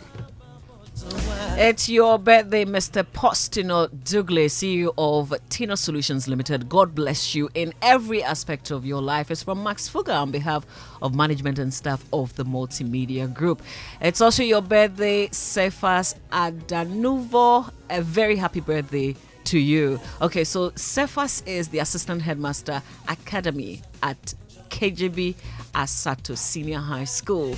Mr. Adanuvo, enjoy your birthday. Today's coming from Peter Senu to you as you celebrate your birthday today. And one says, happy birthday to Benjamin Dokucho Buabasa. You're 51 years today, and it's from your brother Sam to you. It's a happy birthday to Lawrence Osei Boateng Esquire. Senior, happy birthday. He's the Director of Business Development Research and Corporate Affairs at the Ghana Free Zones Authority. Happy birthday to you, Lawrence. Enjoy every bit of it. Are we done with the birthday? Yes, we are. Okay, all right, let's get into the Sports Center now. Sports Center is brought to you by MTN. Everywhere you go. Standard Chartered Bank, here for good. And Twisco Energy Food Drink from Promasidor Company Limited. Twisco, power your dream. And you know we all have those days when you're low on everything, energy, time, cash, and even airtime and data. Well, that's why MTN Extra Time is an airtime and data advanced service that allows you to make calls or browse the internet even when you have an insufficient balance. All you have to do is dial star 506 hash. Yes, star 506 hash. Go through the prompts and select the amount of airtime or data that you need. It's more than simple. Doing your favorite things on MTN means you don't get interrupted even when you're low on airtime or data. Remember, terms and conditions apply. All right, welcome to your future, says Standard Chartered Women in Tech. A future designed exclusively to propel women-led businesses to the next level. Are you a female entrepreneur developing technology or leveraging technology? Well, the Standard Chartered Women in Tech Incubator Program offers specialized mentoring, mini MBA business courses, curated networks, tailored masterclasses, and seed funding to help you unlock unimaginable business growth. The program is implemented by Ashesi University's Ghana Climate Innovation Center. Apply now to the Standard Chartered Women in Tech program by visiting scwomenintechgh.com or the Standard Chartered Bank social media pages for more information on this. Application deadline, remember, is February 29th, 2024. So please hurry, visit scwomenintechgh.com or Standard Chartered's social media platforms and apply if you're a female. Sports Center now with Victor. At you. Good morning, Mama V. You prefer Achu, right? Yes, I do. Okay. Yes. Achu Victor. Good morning to you. Good morning and welcome to the Joy Sports Centre. Coming up today. Is this the chance that he's been waiting for? DeBerry. Blocked, comes out to Arnautovic. Must be, it is! Valiant effort to keep it out. Also in today's installment, Professor J.K. Minter gives us his style gist as he checks into his new role as GFA Technical Director. The legacy I would like to leave is to see a Ghanaian playing like a Ghanaian. Well, we've got details of that and more in today's Joy Sports Centre, but first, 21 players were involved in the Black Queen's second training session yesterday at the Accra Sports Stadium as they continue preparations for the third round Olympic qualifier against Zambia. Head coach Nora Hoptel now has a full set of players in camp after the arrivals of Gifty Asifo and goalkeeper Vivian Ntieje yesterday. The Black Queen's Management Committee chairperson Gifty Owarimenta says the objective is to secure a big win against the Copper Queens on Friday. So our priority, like I said, is to give Ghana good football to watch. And we do not prioritize any tournament above the other because all of the tournaments have a different feel. And yes, we would want to, for the first time, go for Olympics. So at this point, as you and I are speaking, our focus is on Olympics to make sure that we are able to have a good win against Zambia. And then we may face either Morocco or Algeria, which we are, like I said, we take it a step at a time. So we're prepared towards. Meanwhile, Zambia forward Rahel Kunandanji, who is the world's most expensive women's footballer, is eyeing a positive result in Ghana. Playing away is very difficult in Anam, so we have a big advantage. So we need to use that one, winning that match. Even if it's not winning, but coming back with points, so a point is better. And when we come back here, we finish the job because that's the most important game in these two matches. The Ghana game will be different because a lot of Ghana players, they are professionals just like us, and they have a lot of good players.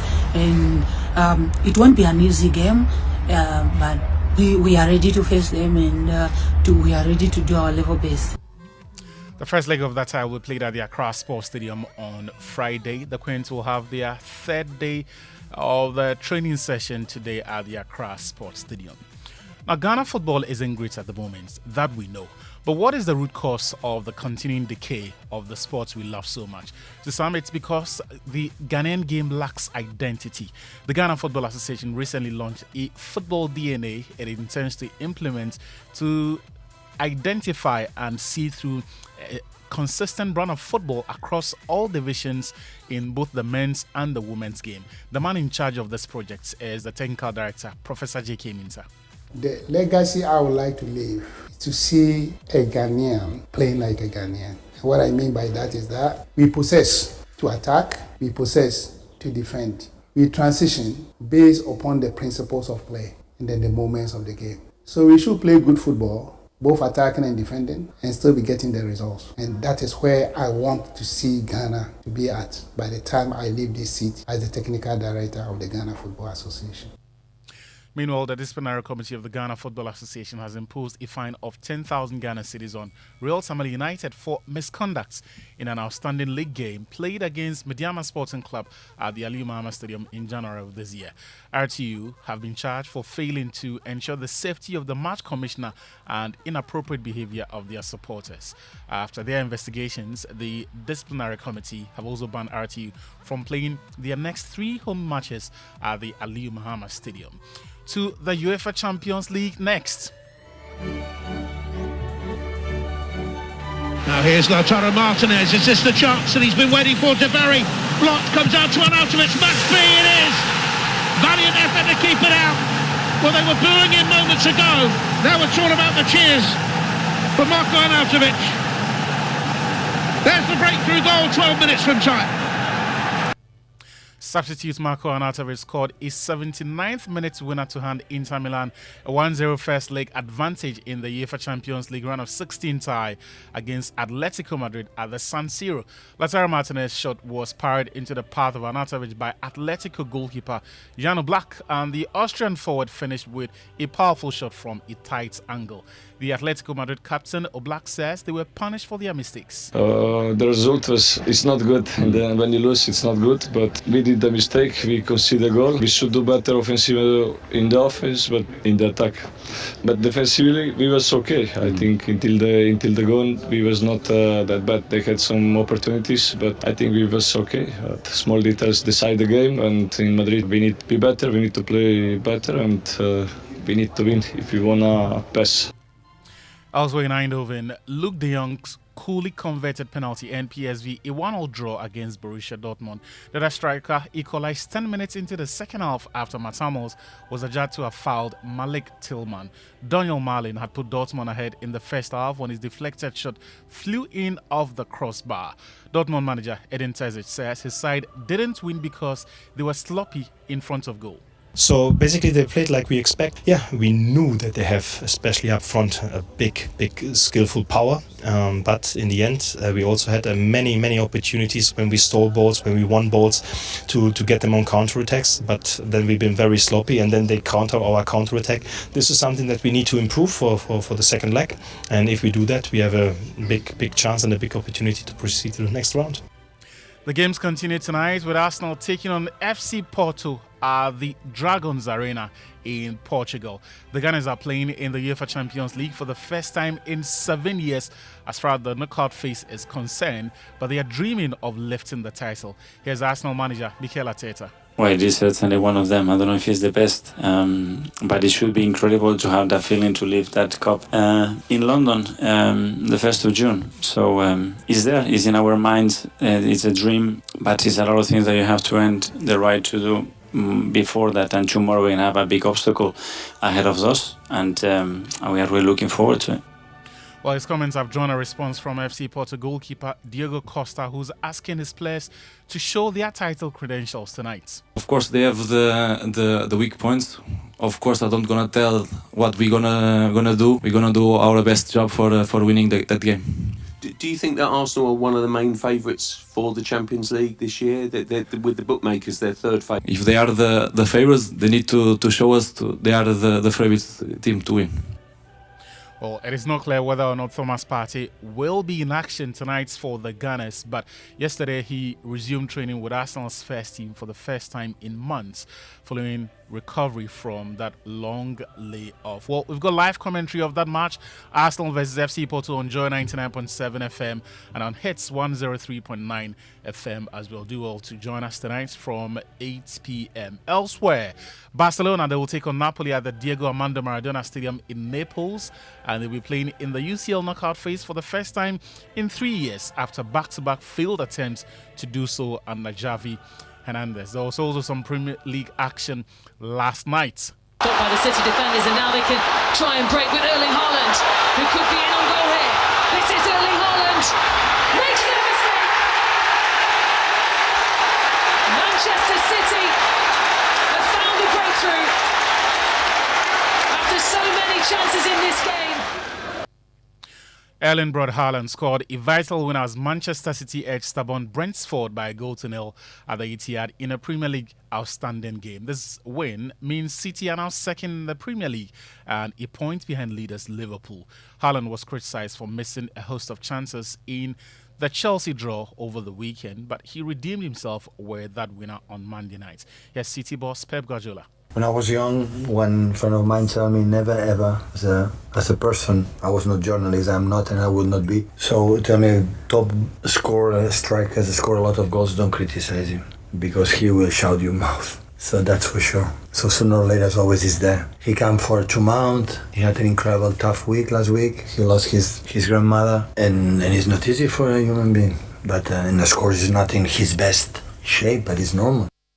So Man City are within a point of Liverpool at the summit of the Premier League table. Speaking of which, Liverpool, they're in action tonight when they take on Luton Town at 7:30 and could extend their lead at the summit of the Premier League table. That's all in Joy Sports Centre this morning.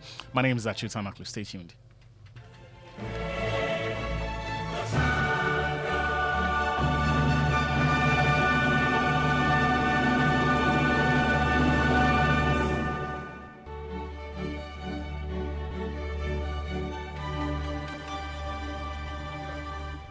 Thanks to Achu and the team for the Sports Center here on the Super Morning Show. This is Joy 99. This is Joy 99.7 FM. Thanks to Achu and the team for the Sports Center here on the Super Morning Show. And our social media messages brought to us by EcoBank, A Better Way, A Better Africa, and Provident Insurance. With Provident, man, you're covered. Across Africa, a new era has begun, connecting us with one purpose: to create and share opportunities to grow. Across our continent, across the world, we are creating a better way to a better future. A Pan-African future. Together. EcoBank. A better way, a better Africa. Hello? Fair driver. Are you sending the sales? Boss, Medicana Kopim. Hey, what the car to me so? Boss, you no renew the insurance. Tell it, I didn't have time. Oh, I had to go to the farm. You can insure on the farm. And I had to go to the market too. You could have insured in the market. I had to cook supper for my wife. Boss, you could have insured in the market. But how? By texting or buyer on 0242 426 396 to help insure with Provident Insurance on WhatsApp from anywhere. Annie, bebia. With Obaya, now you can insure your car anywhere, anytime. On WhatsApp, text Obaya on 0242 426 396 today. With Provident, man, you are covered. It's the most action-packed breakfast show in town. The hottest music, the best giveaways, the great interviews, and all the laughter and fun you can imagine. Don't miss the Super Morning Show on Joy 99.7 FM. It's the best breakfast show in town. Coffee in your cup and joy on the set. The Super Morning Show is always the best bet on Joy 99.7 FM.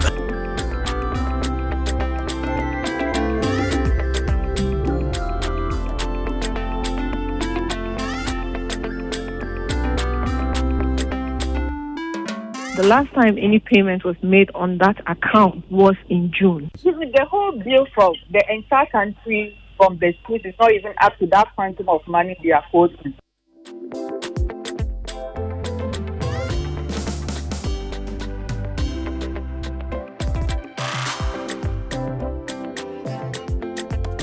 We're talking about the secondary schools' indebtedness to the Electricity Company of Ghana. Yesterday, we talked about Accra Academy. By close of day, we were told that monies had been released to the Electricity Company of Ghana to settle that. But we know that the issue is way beyond Accra Academy and those on post-paid. There are other schools also on prepaid. So the question we're asking is, why does it take so long for the Ghana Education Service to release monies for these schools to buy electricity, if you like? And if you have any specific experiences you want to share with us, of course we want to hear it, because some of you have your children in these schools, and so you have first-hand accounts of what happens in these institutions. If your child is in a school and you know that there's a peculiar issue of electricity, kindly reach us on 0551111997 and share that peculiar experience with us. Also post on X with the hashtag JoySMS.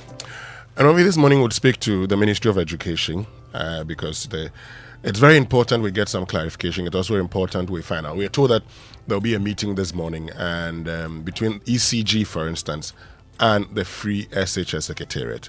And you've asked a very important question. Did we have to wait for a secondary school to be disconnected before calling for a meeting? Did we have to wait for students to sleep in darkness before calling for a meeting? Now, we're told of the Accra Technical Training Center that actually, had their lights disconnected for 2 months. 2 long months. Until payment was made 2 weeks ago. And that's a technical training institute. They need electricity to learn practical, everything. So for the 2 months that they were off, you wonder what they were doing. Exactly.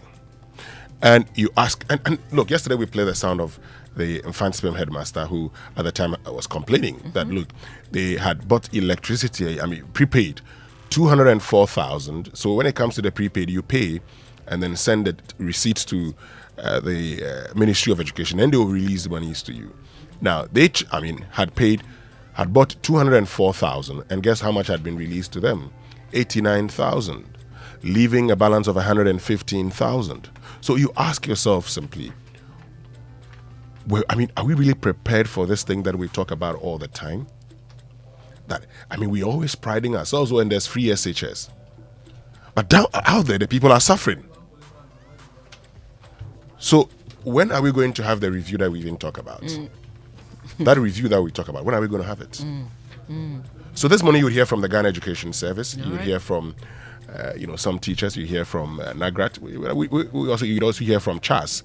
We want to find out more about this particular situation and what they believe can be done to deal with this once and for all. But of course, we also got to talk about the NPP majority in Parliament. Dr. Rashid Rahman describes it as a failed coup. But I don't know how you would describe it. And I don't know what promises were made to Osei Mensah so that today his team in Parliament is trying to have a new majority leader. But let me say a belated happy birthday to Ohenewa Brown of MCIPR and formerly Communications and PR Manager at Action Aid. You have indeed aged with grace. Have a lovely day. And this one is from Evans Mensah. And also happy birthday to Maria Abba Lovelace Johnson of the FDA. She turns 50 years today. Oh, wow. Yeah, so happy birthday to you. This is coming are we talking from... about the same lady? Yes, we 50? are. Yes, this is coming from wow. Dr. Cynthia Dokwe-Tego to you. So Dr. Cynthia Dokwe-Tego wishing you, Maria Abba Lovelace Johnson of the Food and Drugs Authority, a happy 50th birthday. It's the same person we're talking. 50 looks too good on you. But Mama B, you have been working for how many years? Oh, but it still it doesn't show that you are. She's such a vibrant, lovely you're an old woman. woman. Happy 50th birthday to you. Enjoy it. We want to be just like you when we turn 52. Oh, Sewara. Happy birthday to Mr. Charles Nee Annan Clark, CEO of Spectrum Solutions. A happy 40th birthday to you from your entire family and friends from your PIC. Adute to you. Okay, so this message came through. Wilson says, okay, no, I think he means Winston and Mamavi. Good morning. Good morning to you, to Benjamin Mensah Phil, who is in Tema, Newtown. So Benjamin says, if 5,000 Ghana cedis has been sent to pay bills of schools, kindly check this for me. Yesterday, the lady from the Free SHS Secretariat said the over 700 secondary schools we have in Ghana, their total bills were less than 500,000 Ghana cedis. Hence, the amount quoted by Layla of ECG cannot be trusted when she said Accra Academy owes over 480,000 Ghana cedis. Please scrutinize this for us. Okay, so I see that this is what you're talking about. Let's just listen to it briefly. The last time any payment was made on that account was in June. The whole bill from the entire country from the schools is not even up to that quantum of money they are quoting. So there's something to interrogate here. Well, of course, but ECG is also indicated, and I read the story to you this morning, but we'll find out more. How? 5 million has been released. So the Daily Graphic reports today that 5 million cedis has been released. Okay, so that's 5 million, not 500,000. 5 million has been released. Now, if you're saying that the whole secondary schools, their consumption is not even up to the 500,000, out of the 700 schools, how come, for instance, Mfanspim talks about spending 204,000 cedis on prepaid? That's just the first question. Okay, so if that is not the case, how come you're releasing 5 million Ghana cedis to, ECG? That's really important, and I'm glad that we'll be speaking to the Ghana Education Service because they can clarify some of these things also for us from their from where they sit as well. But that's our big story coming up, and it's brought to us by Latest Film. Latest Film is your partner for life. And dreaming of the perfect sofa to upgrade this Valentine?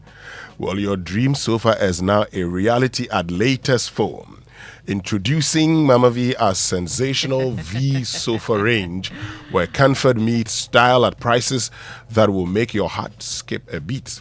Hop into any Latest Foam showroom nationwide to dive into a world of colors and choices, from the sleek L-shaped V sofa at just 3,100 to the complete V sofa set for an unbeatable 6,500, with the opportunity to elevate your space with latest foam, your forever partner in comfort and luxury.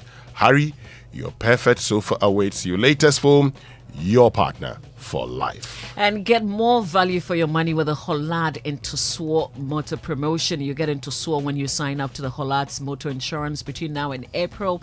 Enjoy free fuel vouchers, free roadside assistance when your car breaks down, and amazing gift too. With Hollad's quick motor insurance claims process, you've got the best insurance ever. Yeah, so brutal. And to contact your insurance broker or the nearest Hollad office. You can also call the toll-free number 0800 444 999 to sign up. Join the Pepple family. Hollad Insurance, we insure you and everything you love. Our social media messages, and we encourage you to join us. Get interactive. 055-111-1997. That's our WhatsApp number, and then also post on X. When you do, kindly add the hashtag JoySMS. Also on Facebook as well. It's brought to us by EcoBank. A better way, a better Africa, and Provident Insurance. With Provident, man, you're covered. And every day people face different emergencies: police emergency, fire emergency, medical emergency, you name them. But many Ghanaians don't know the emergency numbers. Well, here's one you would want to remember: star 770 hash. Yes, star 770 hash is the new EcoBank Money Emergency number, and it gives you instant access to loans, fund transfers, utility payments, airtime and data purchases, and so much more, even without data. So there's no need to panic when you find yourself in any money emergency. EcoBank will always come to your rescue. Dial star 770 hash now for solutions to your money emergencies. EcoBank, the Pan-African Bank. Now, can't wait to visit family or friends in London? Well, you don't have to. That's because British Airways flies there 10 times a week. 10 times a week to 2 different airports. Fly into London Heathrow or Gatwick Airport. Treat yourself to British Airways Club World and experience exceptional levels of comfort and service. Club World comes with a seat that reclines into a fully flat bed and offers you a premium dining experience. Or you can fly World Traveller Plus and enjoy a quieter, more spacious cabin. Fly British Airways and experience the best of British hospitality on your journey to London. Don't wait. Book now at ba.com. It's the most action-packed breakfast show in town. The hottest music, the best giveaways, the great interviews, and all the laughter and fun you can imagine. Don't miss the Super Morning Show on Joy 99.7 FM. It's the best breakfast show in town. But you know that, Mamavi, next week, Friday is the 1st of March, right? Yeah. That means Ghana month starts next week, Friday. And so this morning we're launching Ghana month programs here on the Joy brands. Will be happening live at the studios of Joy Prime, but it will be live on Joy 99.7 FM, also live on Hits FM. And I don't know what you're looking forward to, but I'm looking forward to the Eastern Escape, right? You want to go to the Eastern region? If you don't say I live in the Eastern region already. Let me see you. It's the Ghana Fair for me. It's the Ghana Fair. It's the Ghana. You are in the Eastern region. The Ghana, the fair, because we bring so many local producers together, people who produce made in Ghana goods and provide services as well. We bring them together, and sometimes you find things that you didn't know people produce actually in Ghana. So that's one of my favorite things in the month of March that I look forward to. Look. Imagine embarking on an unforgettable adventure to the Eastern region where every moment, Mamavi, will be filled with excitement and discovery. You are at Kuntunse. Yes, you border. I live in the Greater Accra region. You share border with the Eastern region, but we'll take it like that. You sleep under the stars in a cozy tent. Oh my God. Yeah, I mean, you should experience that. I mean, I want to be on that trip with you. Okay, and experience the beauty of the cinema waterfalls and the rich history and culture of Awukuga. You know Awukuga? Mm-hmm. Awukuga, that's where Konfu Anoche comes from. Oh, is it? Yeah. Oh. Wait. Yes. He doesn't come from... Is it Noche? Who told you he I comes don't from know. Noche? Me, I You've heard that bit that talks about Okonfo free Noche. So that's Okonfo Noche. No, he doesn't. I mean, I've seen that, but the history says Okonfo Noche comes from Ewukugwa. Okay. So if you're going, so you will take you to Ewukugwa, and his shrine is in Ewukugwa. You see it there. Really? Yes. Okay. You see Okonfo Noche's shrine in Ewukugwa. Wow. Before he went to Dentra. And before you know, when you go, you see some of his descendants. They would tell you the stories. Yes, they would tell you the story of how Okonfo Noche left for Dentra and how he left Dentra to Asante. You would find out what it is that happened to the ivory stool. You know the ivory stool in Dentra. They will tell you what happened. They'll tell you what Boamponsem wanted him to do. Now I want to go now. You have to be there. I'll tell you more about that trip. Let's go for the Joy Business Minute. And it's brought to us proudly by Consolidated Bank Ghana CBG. We stand with you. And Anointed Electricals, the generator experts. Here's the Joy Business Minutes. Hello, welcome to the Joy Business Minute, brought to you by Consolidated Bank Ghana. We stand with you and Anointed Electricals, the generator experts. The World Bank is set to approve two separate funds for Ghana. The first is the $150 million targeted at programs in the budget. Secondly, the bank will approve about $250 million for the Ghana Financial Stability Fund. The Economic Community of West African States, ECOWAS, says it expects Ghanaian traders and other West African nationals to freely move their goods and services within the economic zone. This is despite the exit of some member countries from the community. Chief Executive of Cocoa Board, Joseph Boyne Edu, is lamenting the negative impact of smuggling of cocoa beans to Ghana's neighboring countries. Europe's biggest bank, HSBC, has posted an almost 80% jump in its pre-tax profit, which rose to $30.3 billion in 2023, fueled by high interest rates. And that's the Joy Business Minute, brought to you by Consolidated Bank Ghana. We stand with you and Anointed Electricals, the generator experts. Super Morning Show. Wake up. Good morning. Good morning. It's the most action-packed breakfast show in town. The hottest music, the best giveaways, the great interviews, and all the laughter and fun you can imagine. Don't miss the Super Morning Show on Joy 99.7 FM. It's the best breakfast show in town. It is the best breakfast show in town. It's a minute after 8. You heard the Business Minute, brought to us by Consolidated Bank Ghana CBG. We stand with you and Anointed Electricals, the generator experts. And Anointed Engineering Services Limited is into the sales of ultra-silent generators from 5 kVA to 2,500 kVA. And they undertake maintenance and repairs of all kinds of diesel generators. They also stock genuine spare parts of all kinds for various generators and also do generator rentals. They have branches nationwide, and you can locate them. You can locate their latest branches in Amrahia. Frames Oil on the main Adenta Dodowa Road, East Legon, Lagos Avenue Road, opposite Tomrick Hotel, Tema General Hospital Road, Community 9, just after the overhead, and Kaswa off the Wager Kaswa Road near Simaf Cement Depot. And at Odoko, where they have their head office at number 77 Anointed House off the Odoko Malam Road, Accra. Call them on 0243 480 334. And you know that these days that everything is convenience, right? If it's not convenient, you won't do it. How about insuring your vehicle anywhere, anytime?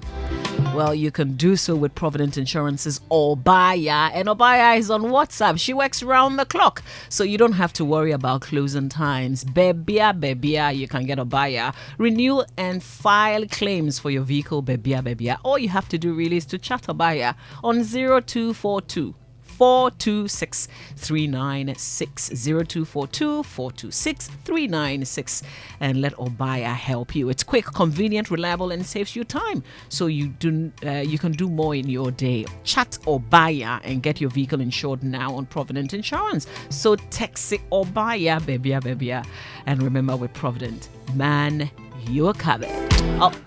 Yeah, go ahead. The Majority Caucus have not made any changes in its leadership. The Majority Caucus has not contemplated making any changes to its leadership, and that we tell the whole world, Ghana, to ignore any such publication. the party has not discussed or made changes to the leadership of the House. Leader, he has not been. Leader, this is Kweku Asante, Joy FM. There are claims that you are being schemed to be removed as majority leader. Do you have any response to that? No comment. No now, comment. who caused some? Why are we even discussing it? Why are they denying it? Why are they talking about it if this hasn't been an issue? Well, I mean, you're right. You've asked very important questions. I mean, but look, it's known, for instance, okay, that Oseche Mensah, and he actually made it public in 2021 that he wanted to, move away from Parliament and probably go to another ministry. That didn't happen because of the slim majority. At that time it was 137. They got Honorable Esiama to join to make it, 138, 137. And so because of that, the party and the government decided that he should stay in Parliament. When Joe I says the Majority Caucus is not to change this leadership, well, unfortunately, I mean, I've heard political parties in Parliament make this point. You would expect parties in Parliament or the caucuses in Parliament to be the ones to actually determine what they want to do. But unfortunately, that's not what happens. Okay, we saw it happening with the NDC. The truth is that, I mean, after an elections, okay, we saw even with the NPP, for instance, their National Council met and decided, Mama V, decided that Professor Michael Kwe be Speaker of Parliament and Oseche Mensah be Majority Leader. So it's not like, the caucus would decide. We know that, contrary to all the things you say, what the caucus would decide, the party decides. So yes, it came up at the National Council, but it wasn't discussed. Yes. But why did it come up? Why did it come up in the first place? And all of a sudden, we've seen Oseche Mensah supposed to be a director of policy and the manifesto of the Bawumia campaign. Who wants Oseche Mensah out as majority leader? Who wants him out? Well, stay with us here on this morning show. We'll tell you more about that. But Mama, people are asking me about the Eastern Escape trip. The other things that we're going to do. Yes. I need to share them with you. Oh, please do. Yes, I've told you of the Ukugwas one. And, if you follow us, we'll tell you all those stories. Everything you need to know about Komfo Anokye. Is what he did in Dentra. It's very important. You are direct descendants of Komfo Anokye. No, I am not. So, I'm not. I'm from... You can give us the teasers before we... Yes, I have told you a few of them. We hit his hometown. I have told you what he went to Dentra to do. And why in Buamponsem brought him to Dentra. What happened under Intim Jakari and everything. What role he even played in the is it the Battle of Feyase? Yes, that should be that battle. What did he become that led to Intim Jakari's death? I am going on this trip with you. You have to be there. You have to be there. We'll tell you more about that. Do you also know the Tetekwashi Cocoa Farm? Oh yeah. Yes, I do. Hey, but listen, when was the last time we talked about it in Po? Yeah, we would be going there. The farm itself? The farm itself, I know there. And of course, we will have lunch at your favorite Safari Valley. Oh my God. Oh my God. Yes. But that would not be all. We would also have a jungle party that features one of your favorites, Kwabena. Who will be performing live, and we get to dance to some Ghanaian rhythms as well. And we'll get around the fire for a captivating tale with David Donto. We want to experience Ghana. Ghana man. Absolutely. Yes, he'll be there. And we'll dance the night. But listen, this is from the 16th to the 17th of March 2024. Okay, 16th to 17th. It's only going for 1,500 cities. Oh, all the things you mentioned? All of the things that I have mentioned. Only 1,000. That's really cool. Very, very cool. Okay, so just note, you prepare. February is about to end. So when February ends, then you put the money down and bring it. That's it. You can budget right now. Do the budget and take it out. Don't enjoy alone. Come with your spouse. I said spouse. Come with your spouse. Or legitimate partner. I'm not encouraging anything illegitimate. I'm just saying, come with your spouse. Someone, my very good friend, Seraphine Vedome, who is OMSU 1982. You should see her. You wouldn't. You should see her. Oh, you're talking about Lovelace Johnson. You should see Seraphine. She says the trip sounds exciting. Yes, it's very exciting. And so, come for your ticket. 1,500 Ghana cedis. Winston, give us the date again. It's from the 16th to the 17th of March. All right. Okay. It's very simple. Come for your ticket. I've seen a lot of my friends telling me they want to be there. Please come for the ticket. Don't just send messages and voice notes. Come for the ticket. It's very, very important. You have to book your seats early, though. Yeah. You know, we like last minute. Then the last minute you say, "Oh, not even one ticket for me. Oh, I'm prepared to pay any amount, please." Please. The last time I went to, went for the party in the park. Somebody said, "Oh, Winston, please try and let me cross the line." Someone was like, "Winston, if you dare." I said, "I haven't said anything." He said, "I'm just reminding you, please. I cannot let you cross the line.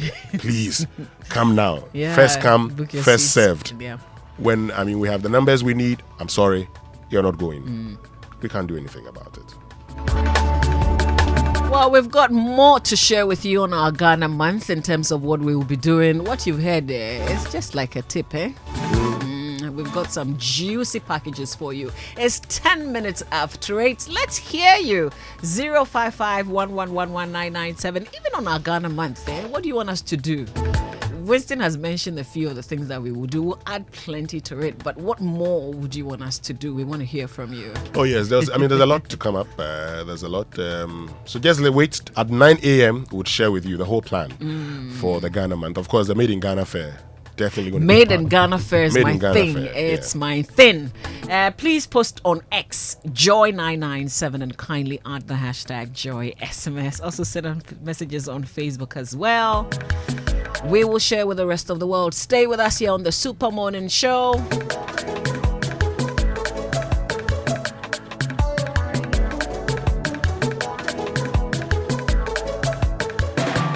It's the most action-packed breakfast show in town. The hottest music, the best giveaways, the great interviews, and all the laughter and fun you can imagine.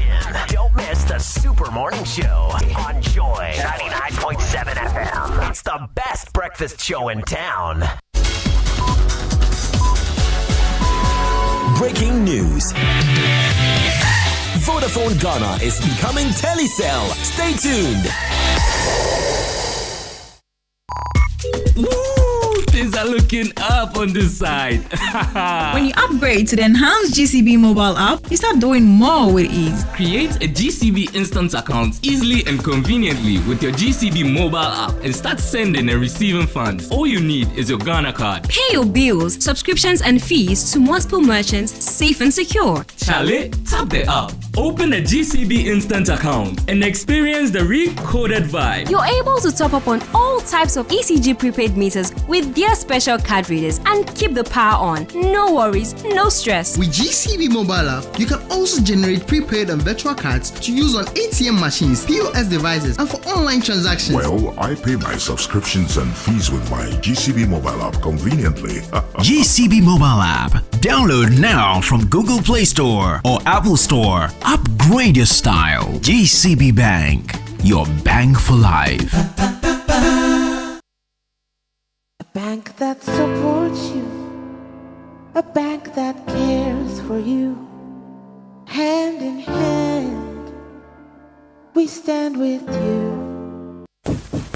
Hey, Cashman. Yeah. Don't you know Nana has assembled all of us and you are here making calls? My generator is Porto. So I'm calling a renowned Ghanaian company with an excellent track record in the sales and repairs of generator sets in Accra to come and repair for me. Oh, is it Anointed Electricals? Yeah. Anointed Electricals deals in quality and genuine generators with high fuel efficiency. We also rent generators. They sell quality generators from 10 kVA to 2,500 kVA. They have spare parts of other generators and can repair every faulty generator set even if you didn't buy from them. Look, now we don't have any electrical problem in Accra. Oh, how? Because Anointed Electricals is right here at East Legon, Lagos Avenue, opposite Tomric Hotel. And that's why Nana is calling us. Okay. Yes. If you want to buy a brand new generator or repair the old one, visit Anointed Electricals. Or if you are within Accra, call our hotline 0246 423 534 or call 0243 480 334. They have qualified and dedicated men on 24-hour after sales service. Then let's go and listen to Nana. Let's go. Gosh, after giving you the hint, won't you give me anything?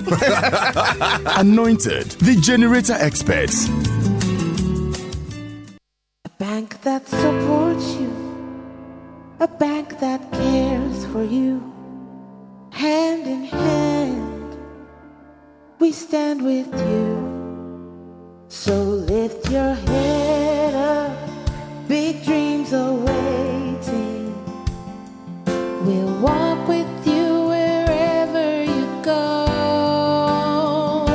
Where all your dreams come alive, CBG will make you smile. We will rise with you.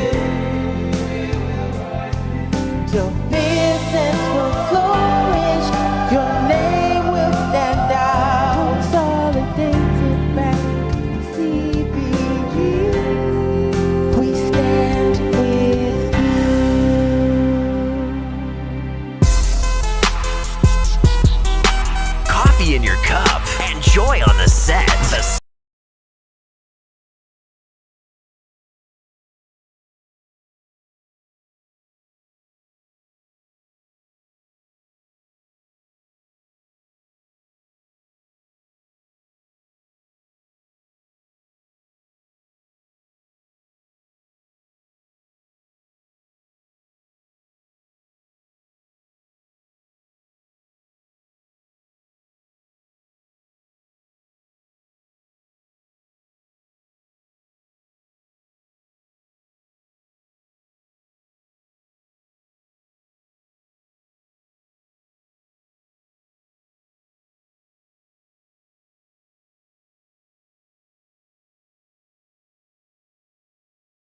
Jay Roberti getting us into the groove on a Wednesday morning here on the Super Morning Show on Joy 99.7 FM. Very soon we'll be getting into the conversation about the payment of electricity bills by our senior high schools. A very important conversation we must have.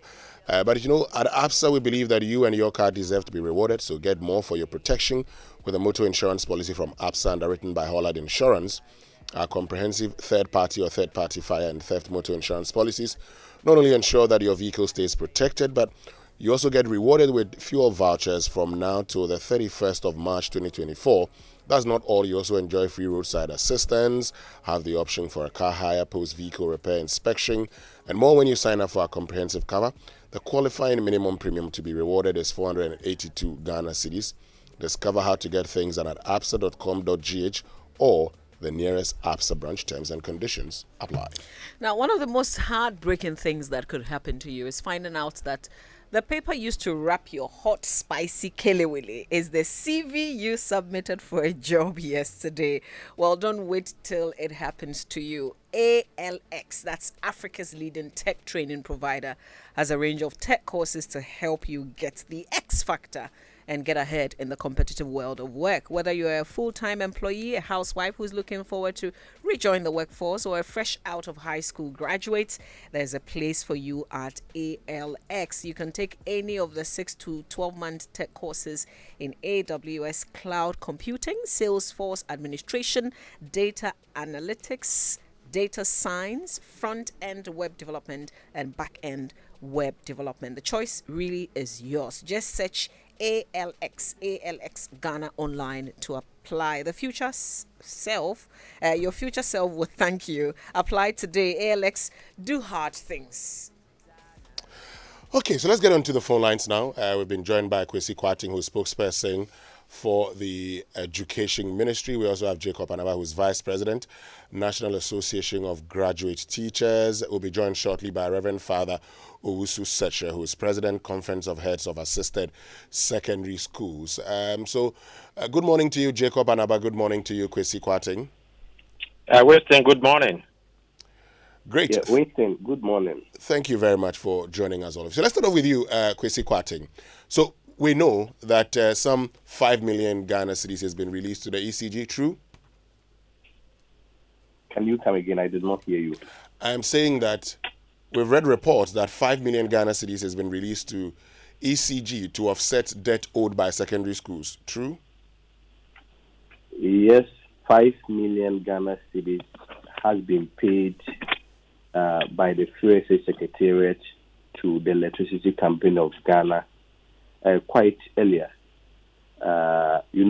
You have to situate it in the very right perspective. If you look at the arrangement that the Ministry of Education, or for that matter, the three SHS have with the Electricity Company of Ghana, at every point, you record that we have a structured payment plan for utilities across all the senior high schools in the country. And so within this structured plan of payment, at every point, ECG submits bills. And of course, that is consolidated bills on quarterly basis, and they are processed and paid from the end of the Ministry of Education. And so the last bill that we received from the Electricity Company of Ghana was in respect to the third quarter of last year. Of course, you see the final quarter. But of course, 5 million to the effect that to the payments in regards to the third quarter of last year. But of course, because it's certainly a postpaid arrangement, always outstanding arrears that at every point the Ministry of Education or the free SHS Secretariat will have to clear.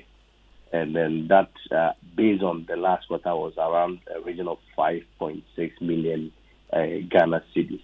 So, I mean, clearly, you have to understand this and then emphasize that if bills are settled collectively and not on individual basis, logically, any disconnection should rather affect all schools, not just selective schools, because On what basis would, for instance, Accra Academy alone owe around 480,000, whilst the entire outstanding arrears for over all the 900 schools is in the region of 5.6 million Ghana cedis?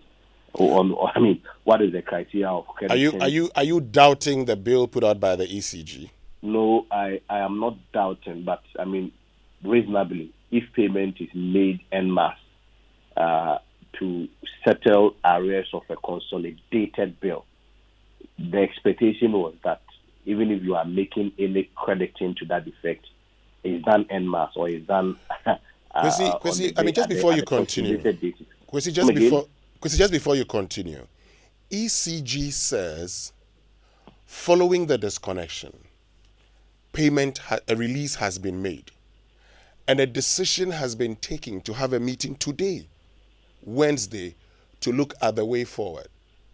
So, why are you telling us today that there's always been a plan when ECG is telling us you are now going to sit down in a meeting and that you still owe them, you're not going to sit down in a meeting and have discussions on the way forward? So far as I'm concerned, even this payment was made quite earlier. I mean, that is the briefing I have from my boss, the minister. The ECG says yesterday. I am unable to confirm that. I mean, most important, and even if that is the case, is that payment has been made. Because, you see, the point is that it couldn't have been yesterday if you look at the explanation that I've offered earlier. Because, I mean, practically, you have a structured plan where bills are submitted on quarterly basis. And the last bill that we received was in regards to the third quarter. The briefing I have from my bosses is that payments were made in the early part of January, which was around a region of 5 million cedis, paid through a check. And so with regards to, of course, any subsequent or consequential meetings, at every point we have been meeting. Obviously, we met before we were able to even reconcile and get the powers connected. But you see, the most important thing... Yeah, but before you go on, just hold on 1 minute. ECG, when we spoke to them yesterday, indicated that the last time payment was made on behalf of Accra Academy, for instance, was in June last year. So the debt is from the third quarter. You are saying you've made releases for the third quarter. They say the debt is from the third quarter. Two. So hold on, Kwesi. Once I'm done, you'd come in. Two, we know that the Accra Technical Training Center itself also suffered non-payment. They were disconnected 2 months, payment made 2 weeks ago, and then the electricity restored. Go ahead. If you had allowed me to land, maybe I'm sure this question may not even come up. Because the point is that based on the structured payment plan that we have for the payment of utilities, it is across all schools. Payment is not made in respect of individual schools. We've never done that before. And I'm sure ECG can confirm. Of course, if it is at their own level in terms of their purpose of crediting, that they may elect to say that, well, they are crediting A amount to A school or B amount to a particular school. That is at their own level. But I'm saying that on what basis will you take money collectively as a consolidated amount based on your own invoices or your your own payment bills that you brought, and then a payment is made to that effect, and then you say that Accra Academy owes A amount or B amount. That's what I'm saying, that per the extension of that logic, then it stands to that all schools should have equally also been distributed. It is the reason why I was saying that one can then suggest that there is indeed a potential discrepancy between the ECD headquarters where payments are made and these local operation units which is responsible for the district. Because I don't see the reason why I will come and pay for, say, 900 schools, A amount, and then you specifically isolate one school at your local level and say that I'm going to disconnect, while the payment was not done on local basis. We've never done that before. We have never done that before. all payments are paid en masse, because in terms of the bills that we receive them on consolidated basis from the Electricity Company of Ghana, from their headquarters. I mean, so that explanation will not stand, and maybe ECG will have to clarify what they mean by payment was made for Accra Academy and it was restored. Payment was never made for Accra Academy. We don't. Well, the ECG said payment was made for the schools, so they've not said for Accra Academy. Payment has always been made. But yesterday, when we spoke to the external relations manager of ECG, she made it very clear that the Accra West region, where Accra Academy falls, now when they were going for their revenue mobilization, realized that no payments has been made on behalf of the school since July, since the third quarter 2023, and that's why they disconnected. She was very categorical that it's hold on. She was very categorical that it's either the ministry makes a pledge to pay, or the school would find some money, pay 50%. So that's why the disconnection took place. Yes. I think we are even at the same page, because the point is that I emphasize the point that you can see a potential discrepancy between ECG headquarters, where the payments are made, and its local operations unit. Because we don't pay, payments are not made on school basis. Indeed, schools don't even make payments. You are aware of the free SHS, the arrangement, especially when you look at the financial inflows, the free SHS program. Payments are not made by the schools themselves with regards to bills. They are paid at the national level. So it cannot be true, and it can never be accurate again, that, for instance, they went to Accra Academy and for them, in terms of the last payment that they made was due. What it suggests is that between ECG at their national level and their local level, when payment was made by Ministry of Education, the necessary crediting was not done to that effect, so that the Accra main or whatever Accra suburb, or I don't know the term you use, Accra West. The look at the Accra West department do not have the records of payment, because I am telling you that as of now, based on the third quarter bills that we received, we paid 5 million, and the final commitment there to make was 5.6 million Ghana cedis. On what basis? So just by way of clarification, that's for schools on postpaid. But at the FHS level, their schools are postpaid basis. Well, funds is on a prepaid. I've heard the headmaster say that they're on a prepaid. So, but if a school is on prepaid, then definitely it can't be within this arrangement.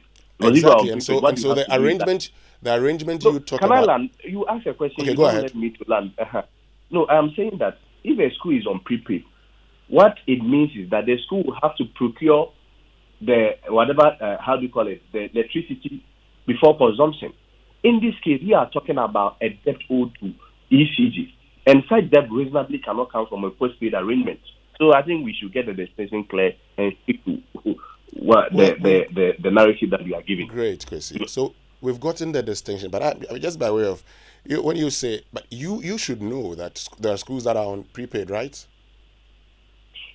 Winston, yes, what is most important? What is most important is that I have made the point that in terms of payment, we do not pay based on individual schools. We receive a consolidated amount and we pay. So for the schools on prepaid, how do you pay them? And I'm saying that in terms of why are you also introducing new facts? Because based on the facts available, right? So far as you are concerned, Accra Academy is a post-paid institution. And so we receive the whole composite of the bill covering all institutions. I mean, to be fair, if we are citing, for instance, in France, as a prepaid school, it doesn't fall under this arrangement, because within prepaid arrangement, what it means is that you have to purchase your credit or electricity before you use. But the conversation has been narrowed and the facts are very clear. that when it comes to Accra Academy and for that matter institutions within the sectors like this, we don't pay based on individual schools. We take consolidated amount from them and settle them based on the payment plan that we have. So, I mean, how could we have paid bills for all schools and then one school alone owes around 480,000 Ghana cedis? I mean, per the extension of that logic, then it means that we are paying for just about 11 or 12 schools if we want to use the 480,000 as a flat rate, which is not possible. You want to admit the narrative by the East PRO, but my narrative is being difficult because, you see, the point is that why are we not also admitting the fact that clearly it could also be a discrepancy in terms of their own accounting models and structures, where payments have been made at the national level, at the local level, no aware. And that is what we are witnessing. All right. Kwesi, understood. I want us to expand the conversation further because we know that there are other schools that are also on prepaid. So the clarification is how many schools are on postpaid, how many schools are on prepaid, and what's the arrangement for the schools on prepaid? Okay, thank you. As of now, I will have to get a full briefing with regards to the exact numbers. I am unable to mention, let's say, for a figure with respect to a school being postpaid or prepaid. But you see, the point is that it's even a non-issue. What am I saying is a non-issue? It's a non-issue because even if there are 10 schools on postpaid, that is where the conversation is. Prepaid can never be an issue of contention because in that case, reasonably, you have to get your electricity before you use. So if somebody is saying that you owe me a amount, it presupposes that it's a postpaid, and that conversation is set out very clearly. Yeah, Kwesi, we get that. We get that very clearly. I think the issue of the prepaid is also coming up because not too long ago, Infantipim headmaster during their speech, they also talked about the fact that they were off because they couldn't purchase electricity. So we want to know the sort of arrangements that you have so that we don't have a school that will go off because they couldn't get the disbursement, the monies from headquarters so they could pay their electricity bills. I think that's why we're raising this question so that we can get clarity. Per the briefing that I have, I know that payments of bills are made at the national level. How do you call it? On the consolidated basis. Okay. But of course, with regards to the specific issue that you raised, in relation to Infantipim, I'll get a briefing for you and speak to you accordingly on that. Okay, so let's talk about the debt owed ECG currently. What's the amount?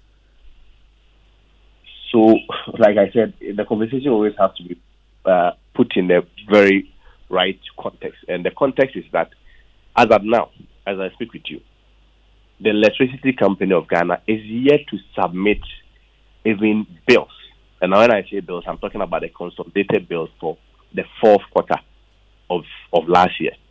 What we have is with regards to the third quarter of last year. And that one, an amount of 5 million Ghana cedis has already been paid with outstanding arrears of 5.6 million Ghana cedis. And like I indicated, is a government agency to government agency arrangement. At every point, you will get these consolidated bills, of course, based on the inflows that is also coming from Ministry of Finance and Controller. You make some funds available to whatever institution that you owe, and that has always been the system, particularly when the use of this is on postpaid basis. So at every point there are arrears, but I can only confirm that of the third quarter because that is what officially we have received from the Electricity Company of Ghana. Right. And we are working with them to receive the final quarter so that we can do the necessary accounting of financial reconciliations and make the subsequent payments accordingly.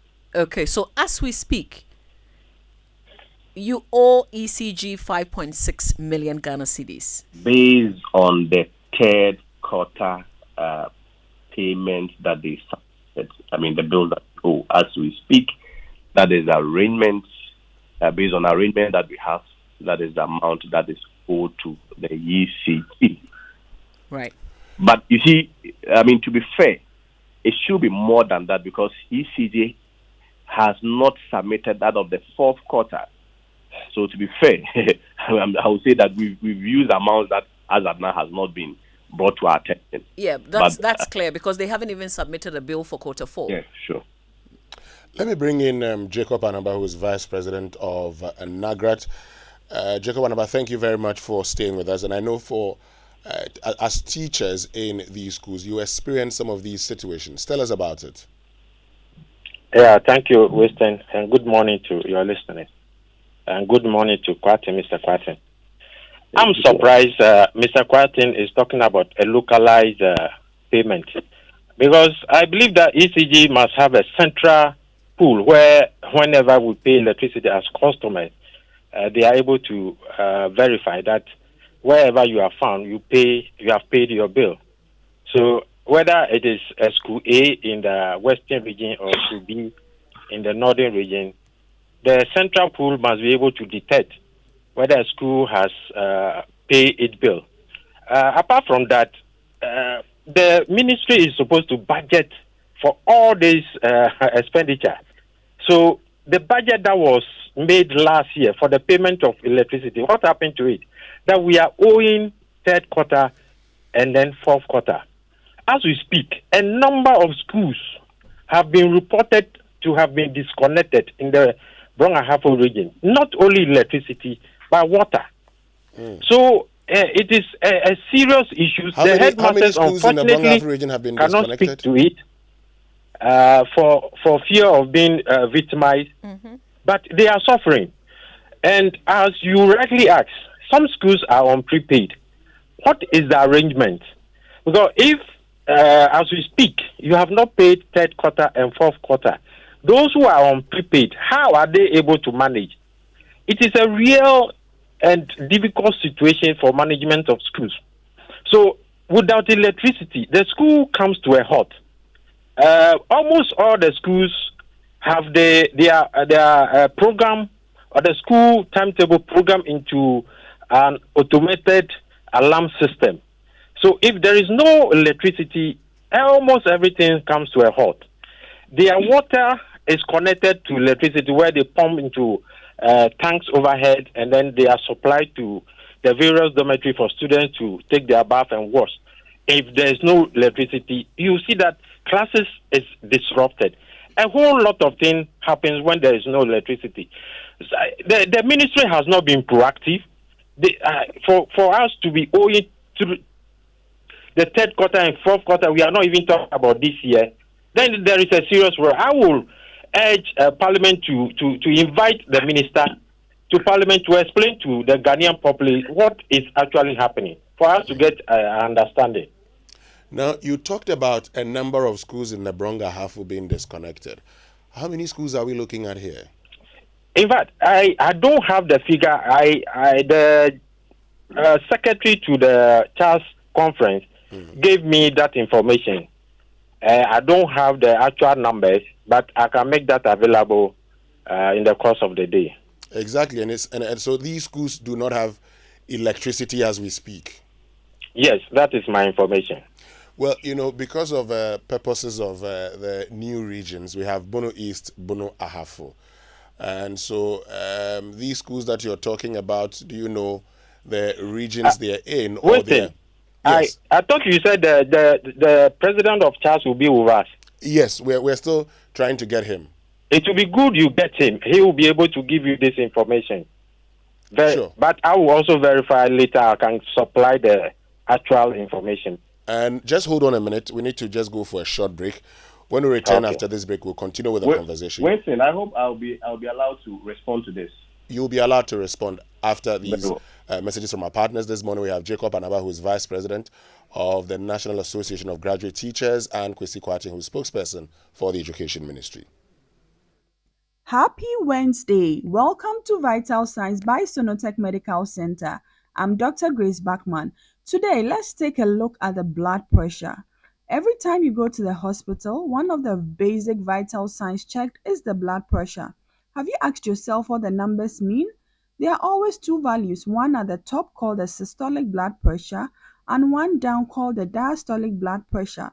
The systolic value is the pressure in your arteries when your heart beats, and the diastolic pressure measures the pressure in your arteries when your heart rests between the beats. Tune in again next week, Monday and Wednesday, for tips that will help you make responsible, healthy decisions. Reach out to Sonotech Medical Center on 0242 439 467 and on social media at Sonotech GH. It's bye for now. Cloudy today, brighter tomorrow.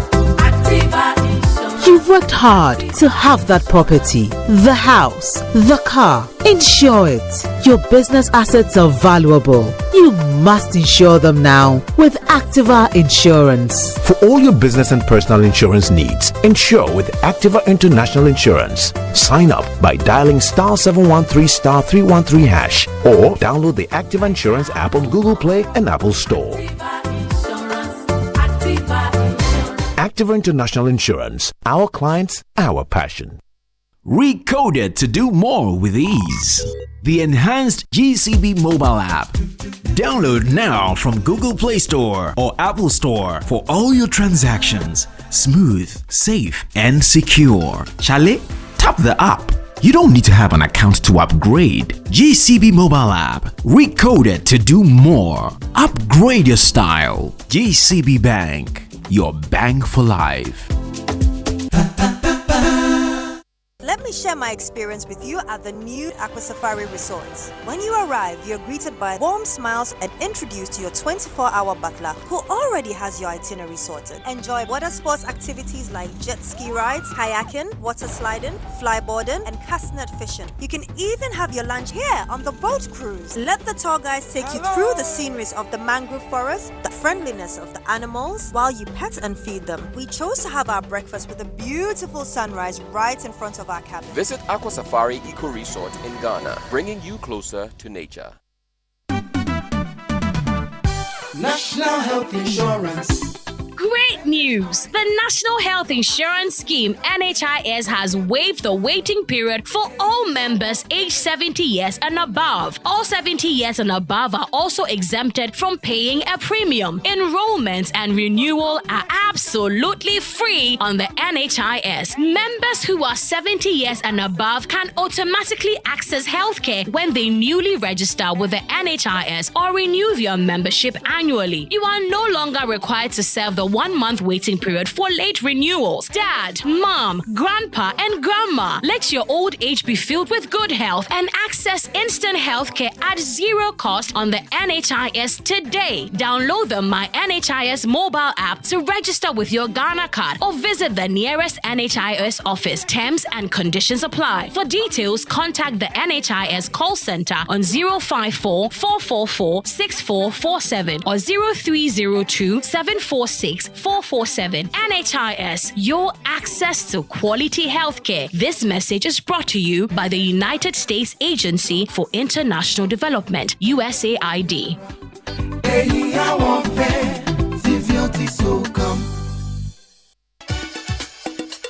Coffee in your cup and joy on the set. The Super Morning Show is always the best on Joy 99.7 FM.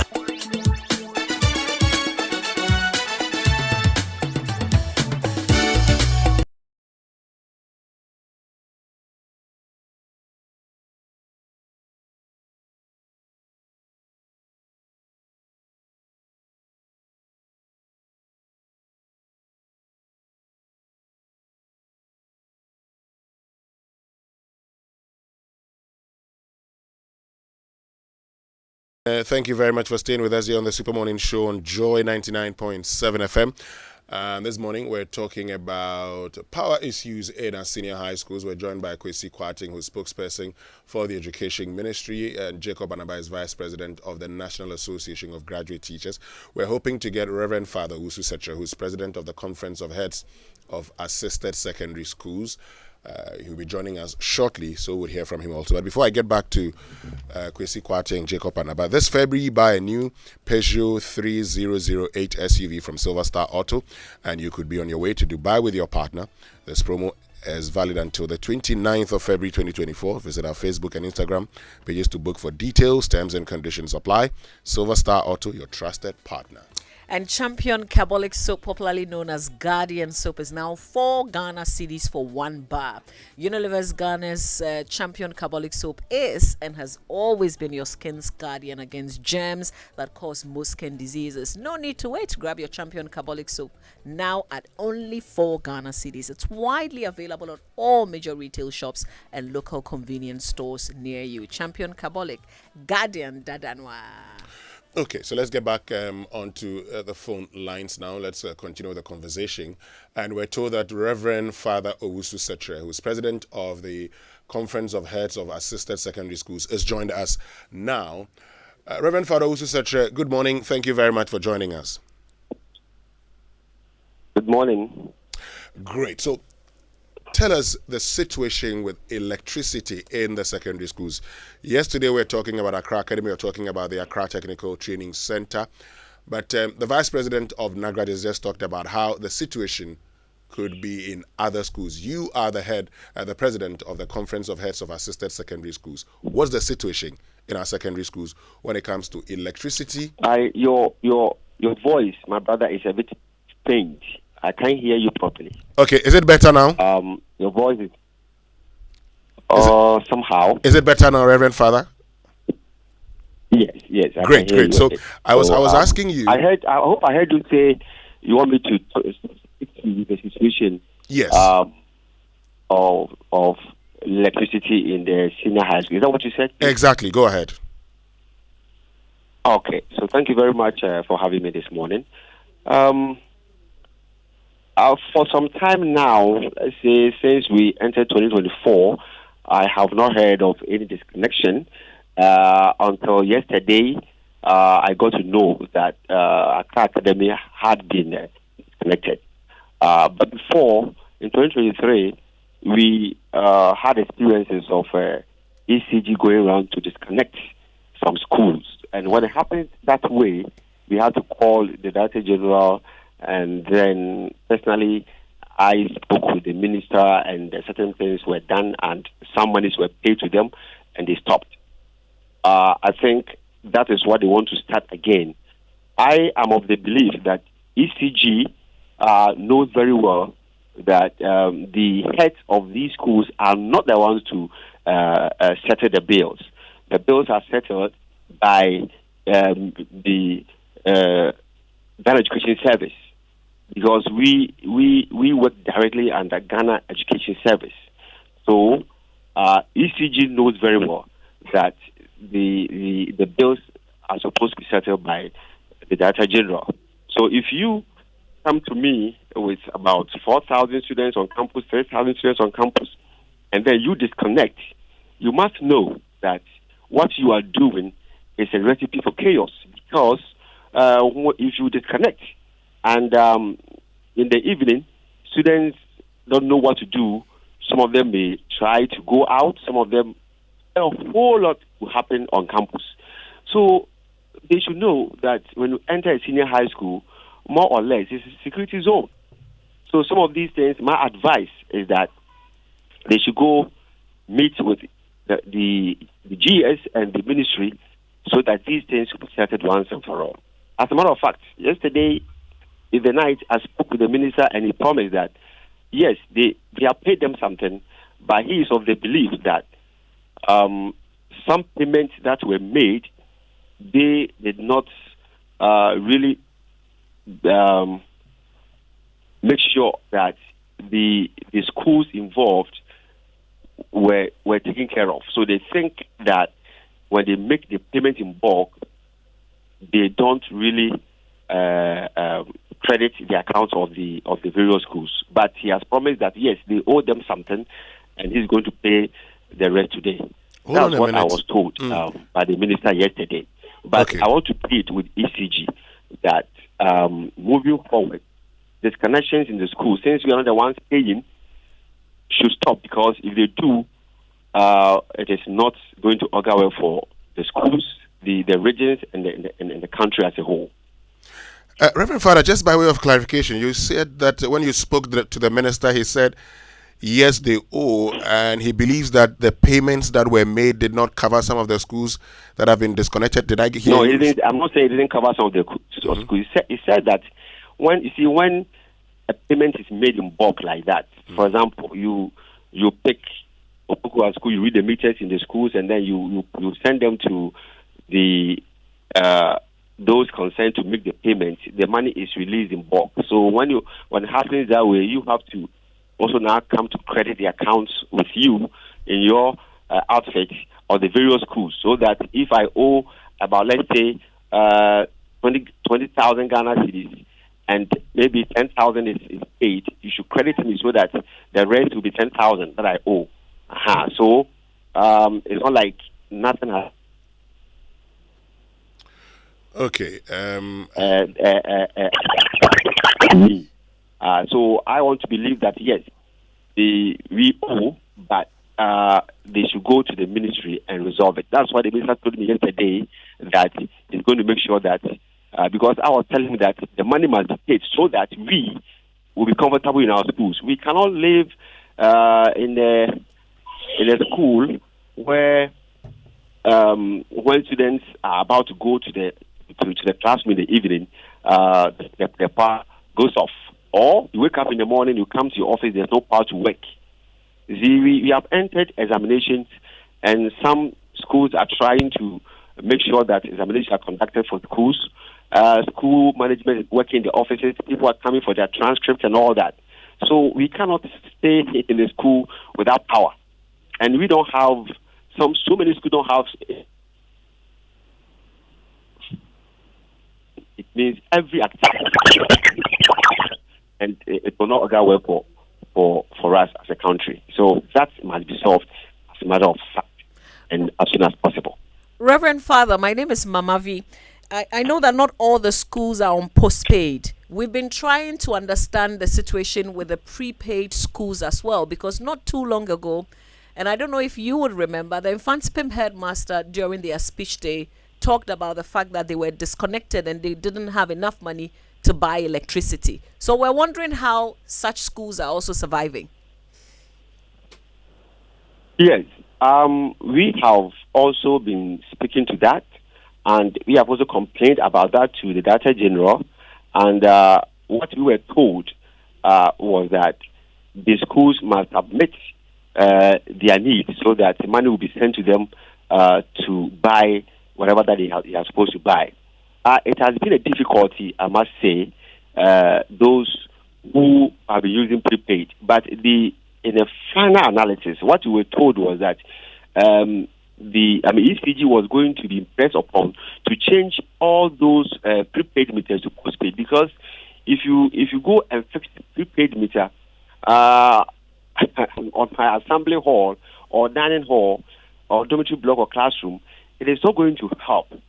Because, for example, in the assembly hall, we're having entertainment, and then, or we're having a program. You wouldn't know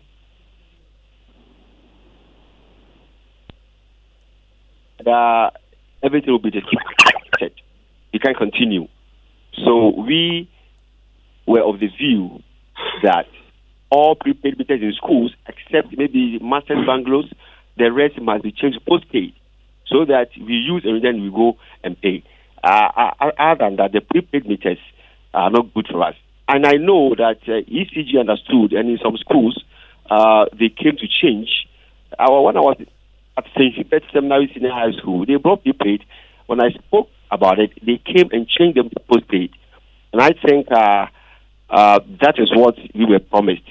If it's not done, we keep on speaking to them, so they'll go and change those prepaid meters to postpaid, especially on certain facilities on campus. But for now, Reverend Father, can you assure us that schools on prepaid are able to purchase electricity? No, I cannot assure you, because it's a difficulty that my brothers and sisters using those ones are going through, because the money may not come on time, and you wouldn't know how to go and buy before the money will come to you. So we, as managers, try to manage the situation, but at times it becomes so difficult for you to do, because there's no other source of income for you to do that.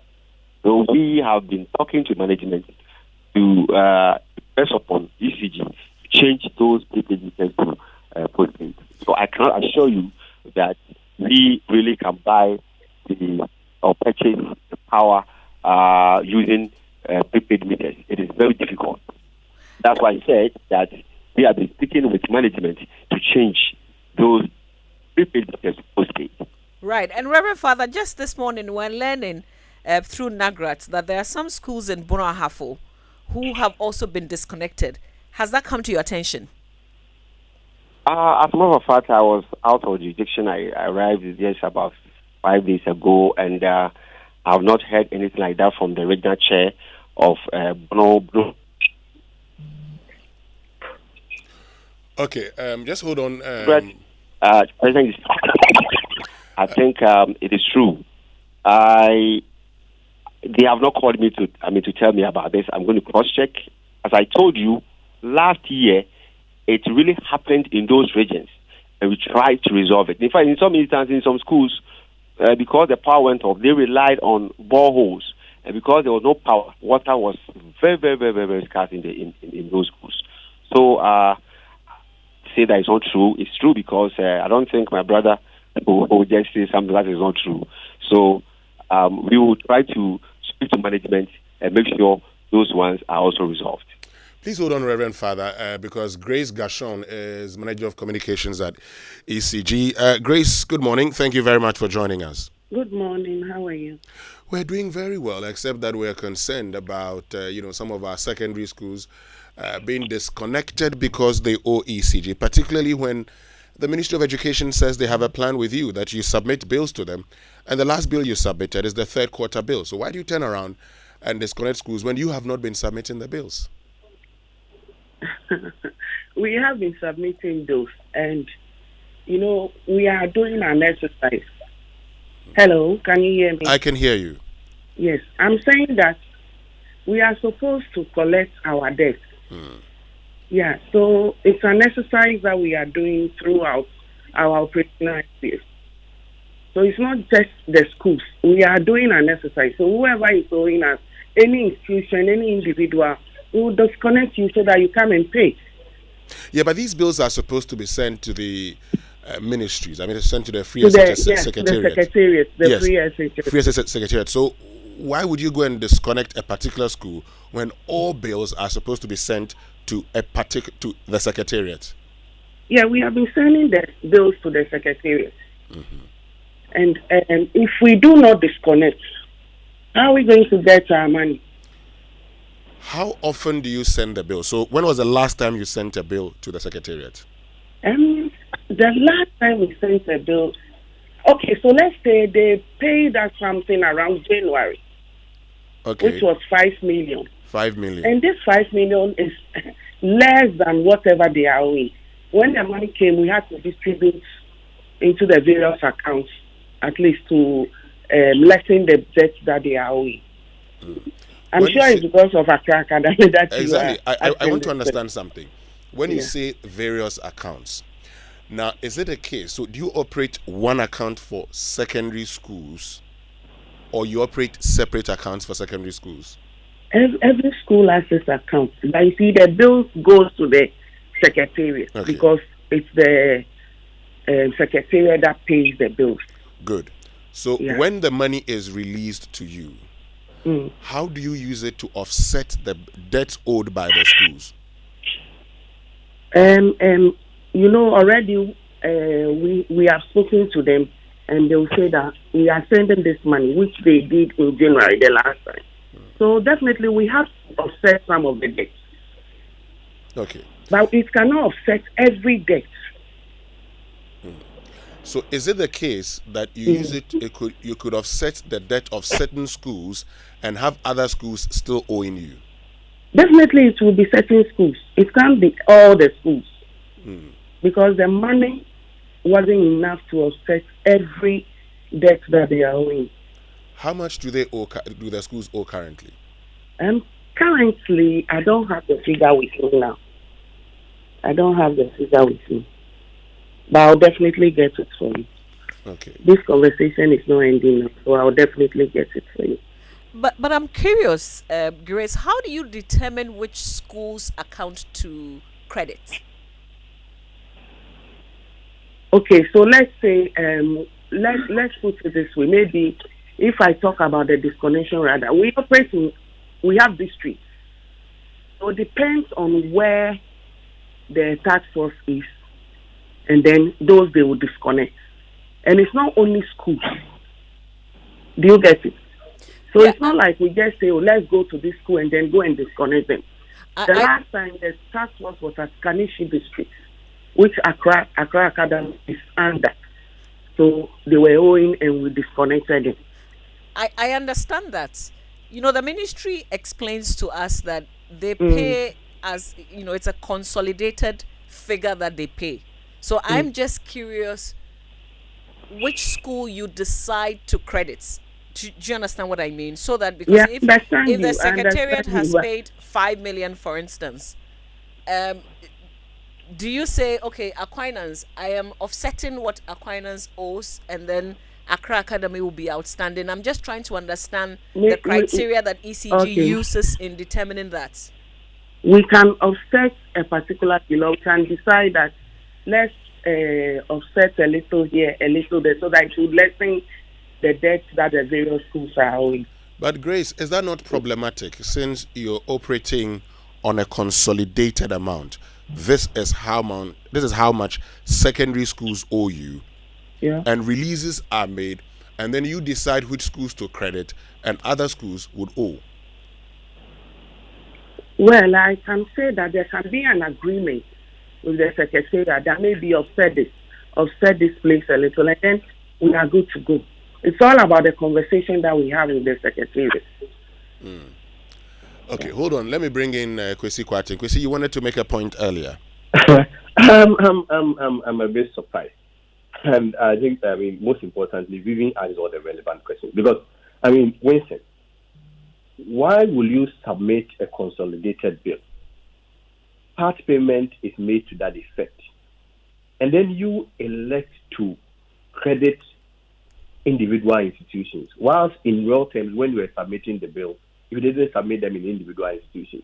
For instance, multimedia operates a number of its, media outlets. You submit the bill as a consolidation, multimedia goes and pays, for instance, based on the arrangement you have with ECG. And then ECG walks in and says that I'm going to shut down Adam. For God's sake, I find that very intriguing. Because, my mom asked, what would then be the criteria for crediting? Because per extension of the logic that the ECG is advancing now, then they should have disconnected all institutions in Ghana, all senior high schools in Ghana. Of course, we are not running away from the fact that at every point we owe them. It is the more reason why we do have a payment plan between us and them, and a very structured payment plan. We are never shying away from the responsibility that they are arrears. Because even the arrangement itself, the postpaid arrangement, at every point there is arrest. Because you have to consume the electricity before you pay.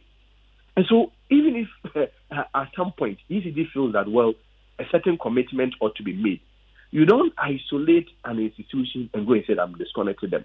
It is the more reason why I'm saying that clearly.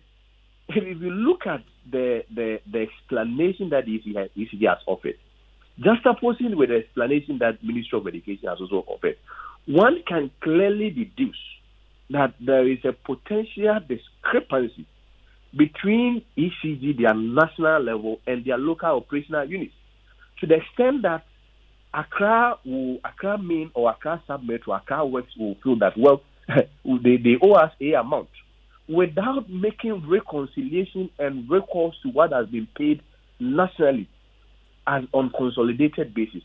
And for that matter, if they are embarking on the disconnection exercise, they go and disconnect institutions within their space. Things cannot work like that. Things cannot work like that. But please, can I make a point here? Yes, is that Jacob Anaba? No, I think no, this Father. Because when Jacob was speaking, I also had points. Hold on. Yes, Father, please hold on. Yes, Chrissy, just make your point. I am landing. Go ahead. Again, just a quick bite on what Jacob said. Jacob made wild claims, wild allegations about schools in Bono having been disconnected from the national grid for non-payment. For me, this is just a concern. I believe that NAGRAT is a very responsible institution. You don't make claims on station Joy, which has a national cap without verifying it. So, we are verifying the claims. We're checking. The team is checking. You did not make the claims. Yes. Is a responsible institution. We are verifying the claims. We'll get, and we'll put every information out. But come to think of it, why would NAGRAT even make a claim of such nature without even verifying? Hold on a minute. But I'm London. Go ahead. Can I land? Yes, go ahead and land. Can I land? He also made a point about the fact that we've still not made payment for the fourth quarter, and we are even still owing for the third quarter. I think that is what I earlier on submitted, that we have a payment plan with them. If we talk about payment plan, it means that you have a specific arrangement upon which you pay. How do we even pay fourth quarter whilst those bills have not been submitted?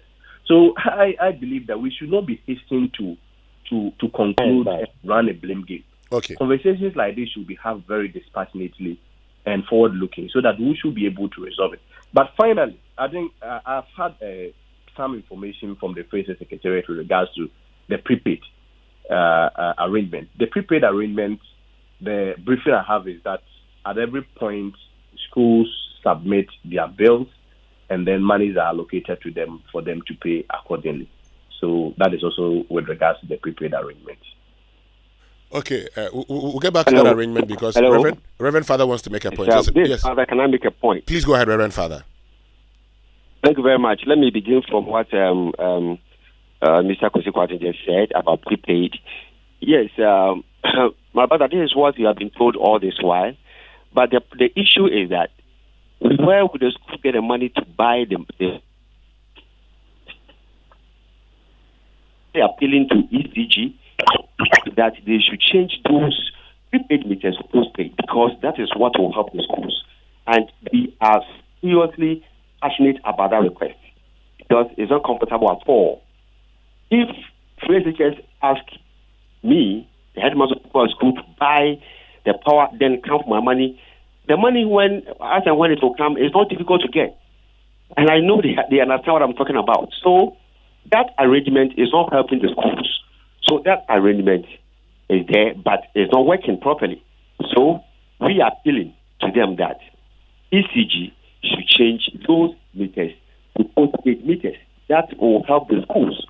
Again, there should be an arrangement where ECG coming to my school will show me, evidence of payment, or when payment is made, Okuku school, I should see my account, maybe receipt of payment and how much I owe.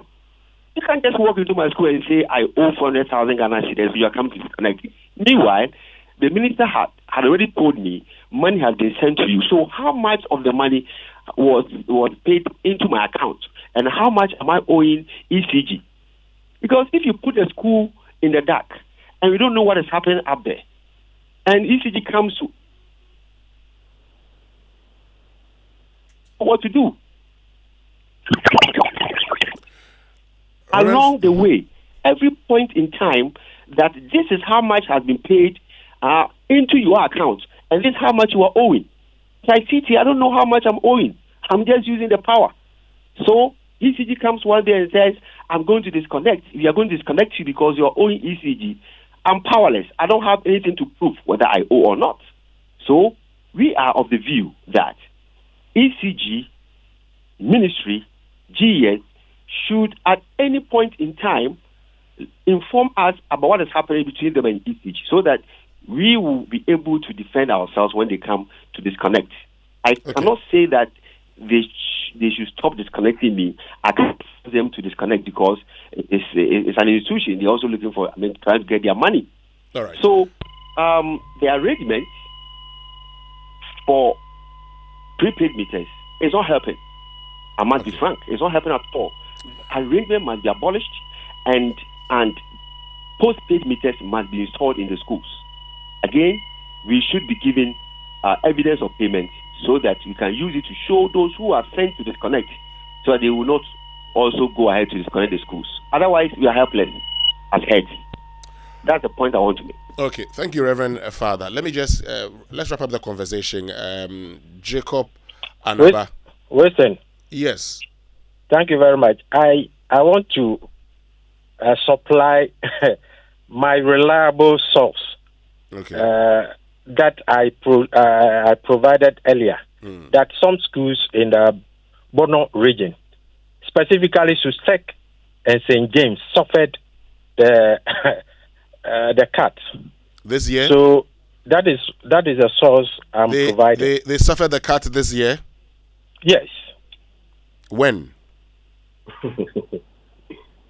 Oh, please. It is within this period. You can verify from the school. I will verify. I mean, Yes, the team is yes. working on it. So you've mentioned the schools, Sussex and St. James. I mean, there are some old students of St. James who are part of the team, so they would verify that immediately. But we need to be wrapping up now. Okay. Grace Gashon. Grace, so going forward, what are you going to do to ensure that this whole system of you crediting schools and not crediting others is changed, so that if payments are made, it goes to offset the debt and we never go back to the disconnection of schools? Hello. Hello, Grace. Oh, okay, I'm online now. Yeah, so I was asking, now that you've told us that, when monies are paid to you, you have a way of crediting schools. The point is, how are you going to ensure going forward that when monies are released to you, part payments are released, you're able to credit all schools and not go back to disconnecting schools because you say when the monies were released, your account was not credited? I think you didn't get me right the first time. What I said was, when we get the tax payment, any amount that comes, we distribute to the various schools. But what I added was that the amount that came wasn't enough to clear all the debt. So even after the last one we did, still the schools are owing. Yeah. Okay, and you say you'll check that amount and get back to us. So we'll be waiting for that. We would also check that amount. Thank you very much, Grace Gashon. okay. Thank you, Kwesi Kwarteng. Thank you very much, Reverend Father Owusu Setre, for joining us. This is the Super Morning Show on Joy 99.7 FM. We'll do some of your messages. Stay with us. Hello, 80 customers. May I have your attention, please? Ready for the good news? Yes, this is really exciting news from your favorite network, 80. 80 is giving you, their cherished customer, a whopping 200% airtime bonus every time you buy airtime via credit transfer or 80 money. You can use this bonus to talk from crank to crank for up to 72 hours. Do you also know the interesting fact? You can ask your agent to do direct data bundles such as Sika Koko, Big Time, and Fuse bundles for you. So, the next time you need to top up whether airtime or direct internet bundle, just find the nearest 80 agent and request for credit transfer or dial *110# to buy directly from your 80 money wallet. Don't miss your 200% bonus. Top up now. Spread the concern. 80. Life is simple.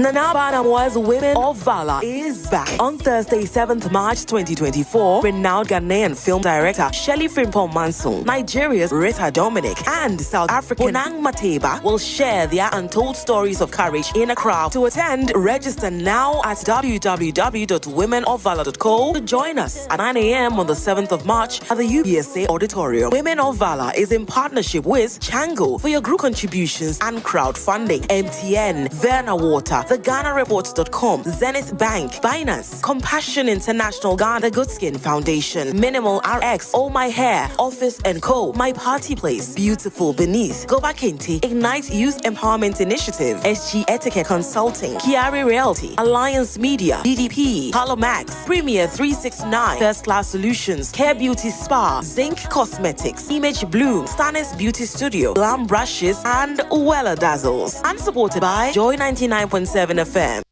GoTV is stepping up your entertainment from the 15th of January at no extra cost to you. If you are on GoTV Value, upgrade to GoTV Plus to watch GoTV Max. Already on GoTV Plus? Upgrade to GoTV Max to enjoy GoTV Super. And if you are on GoTV Max, upgrade to GoTV Super to enjoy the best of the best on GoTV Super Plus. Don't wait. Step up your entertainment today. It's on us. GoTV. Love it. T&Cs apply.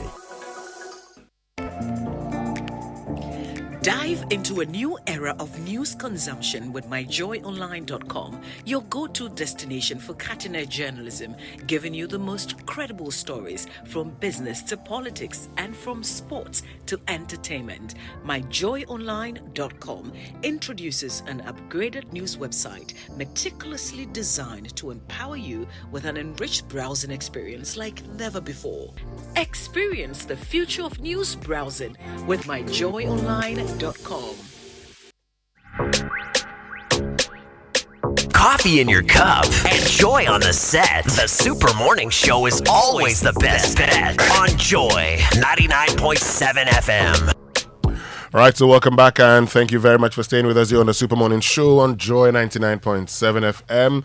And let me tell you about Safari Valley Eco Park, which has introduced a safari wildlife experience by creating an environment that fosters the harmonious cohabitation of forest, water, humans, and wildlife, such as zebra, sable antelope, llama, wallaby, fallow deer, Patagonian mara, and many others, where everyone can come and experience these majestic creatures at a starting price of 250 Ghana cedis, and it's free for children up to 6 years. It's only an hour's drive from Accra.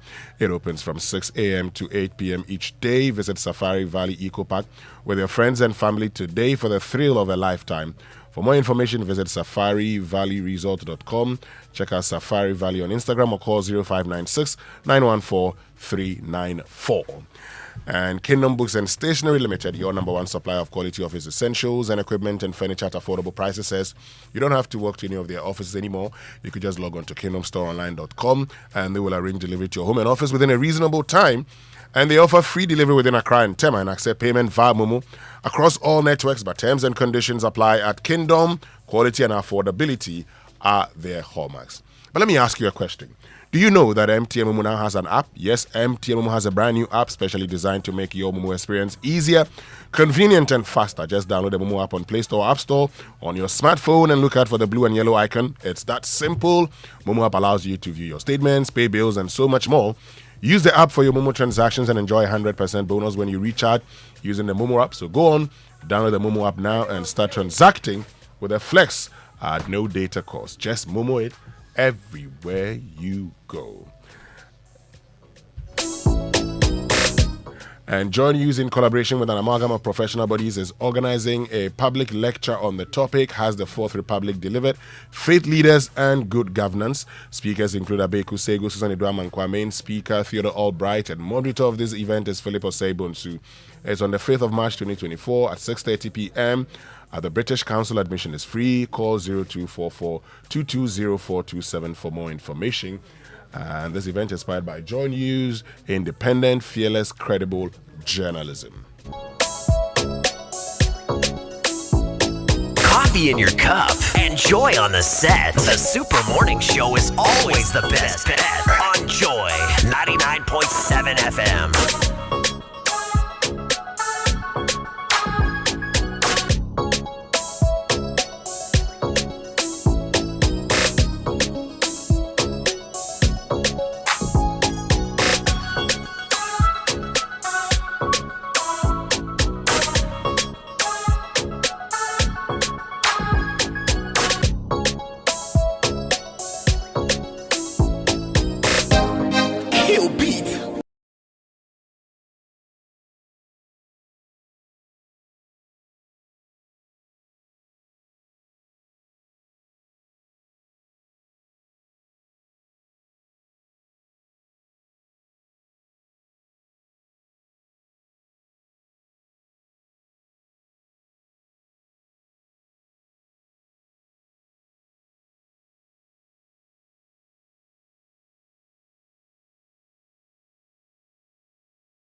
It launched now Ghana Month on Joy from the 1st of March to the 31st of March. And that'll be all from us this morning here on the Super Morning Show on Joy 99.7 FM. My name is Winston Amma. I was here with Mama View Uswabaji. Thank you very much for staying with us. Please make sure you join us same time tomorrow morning. Have a lovely day.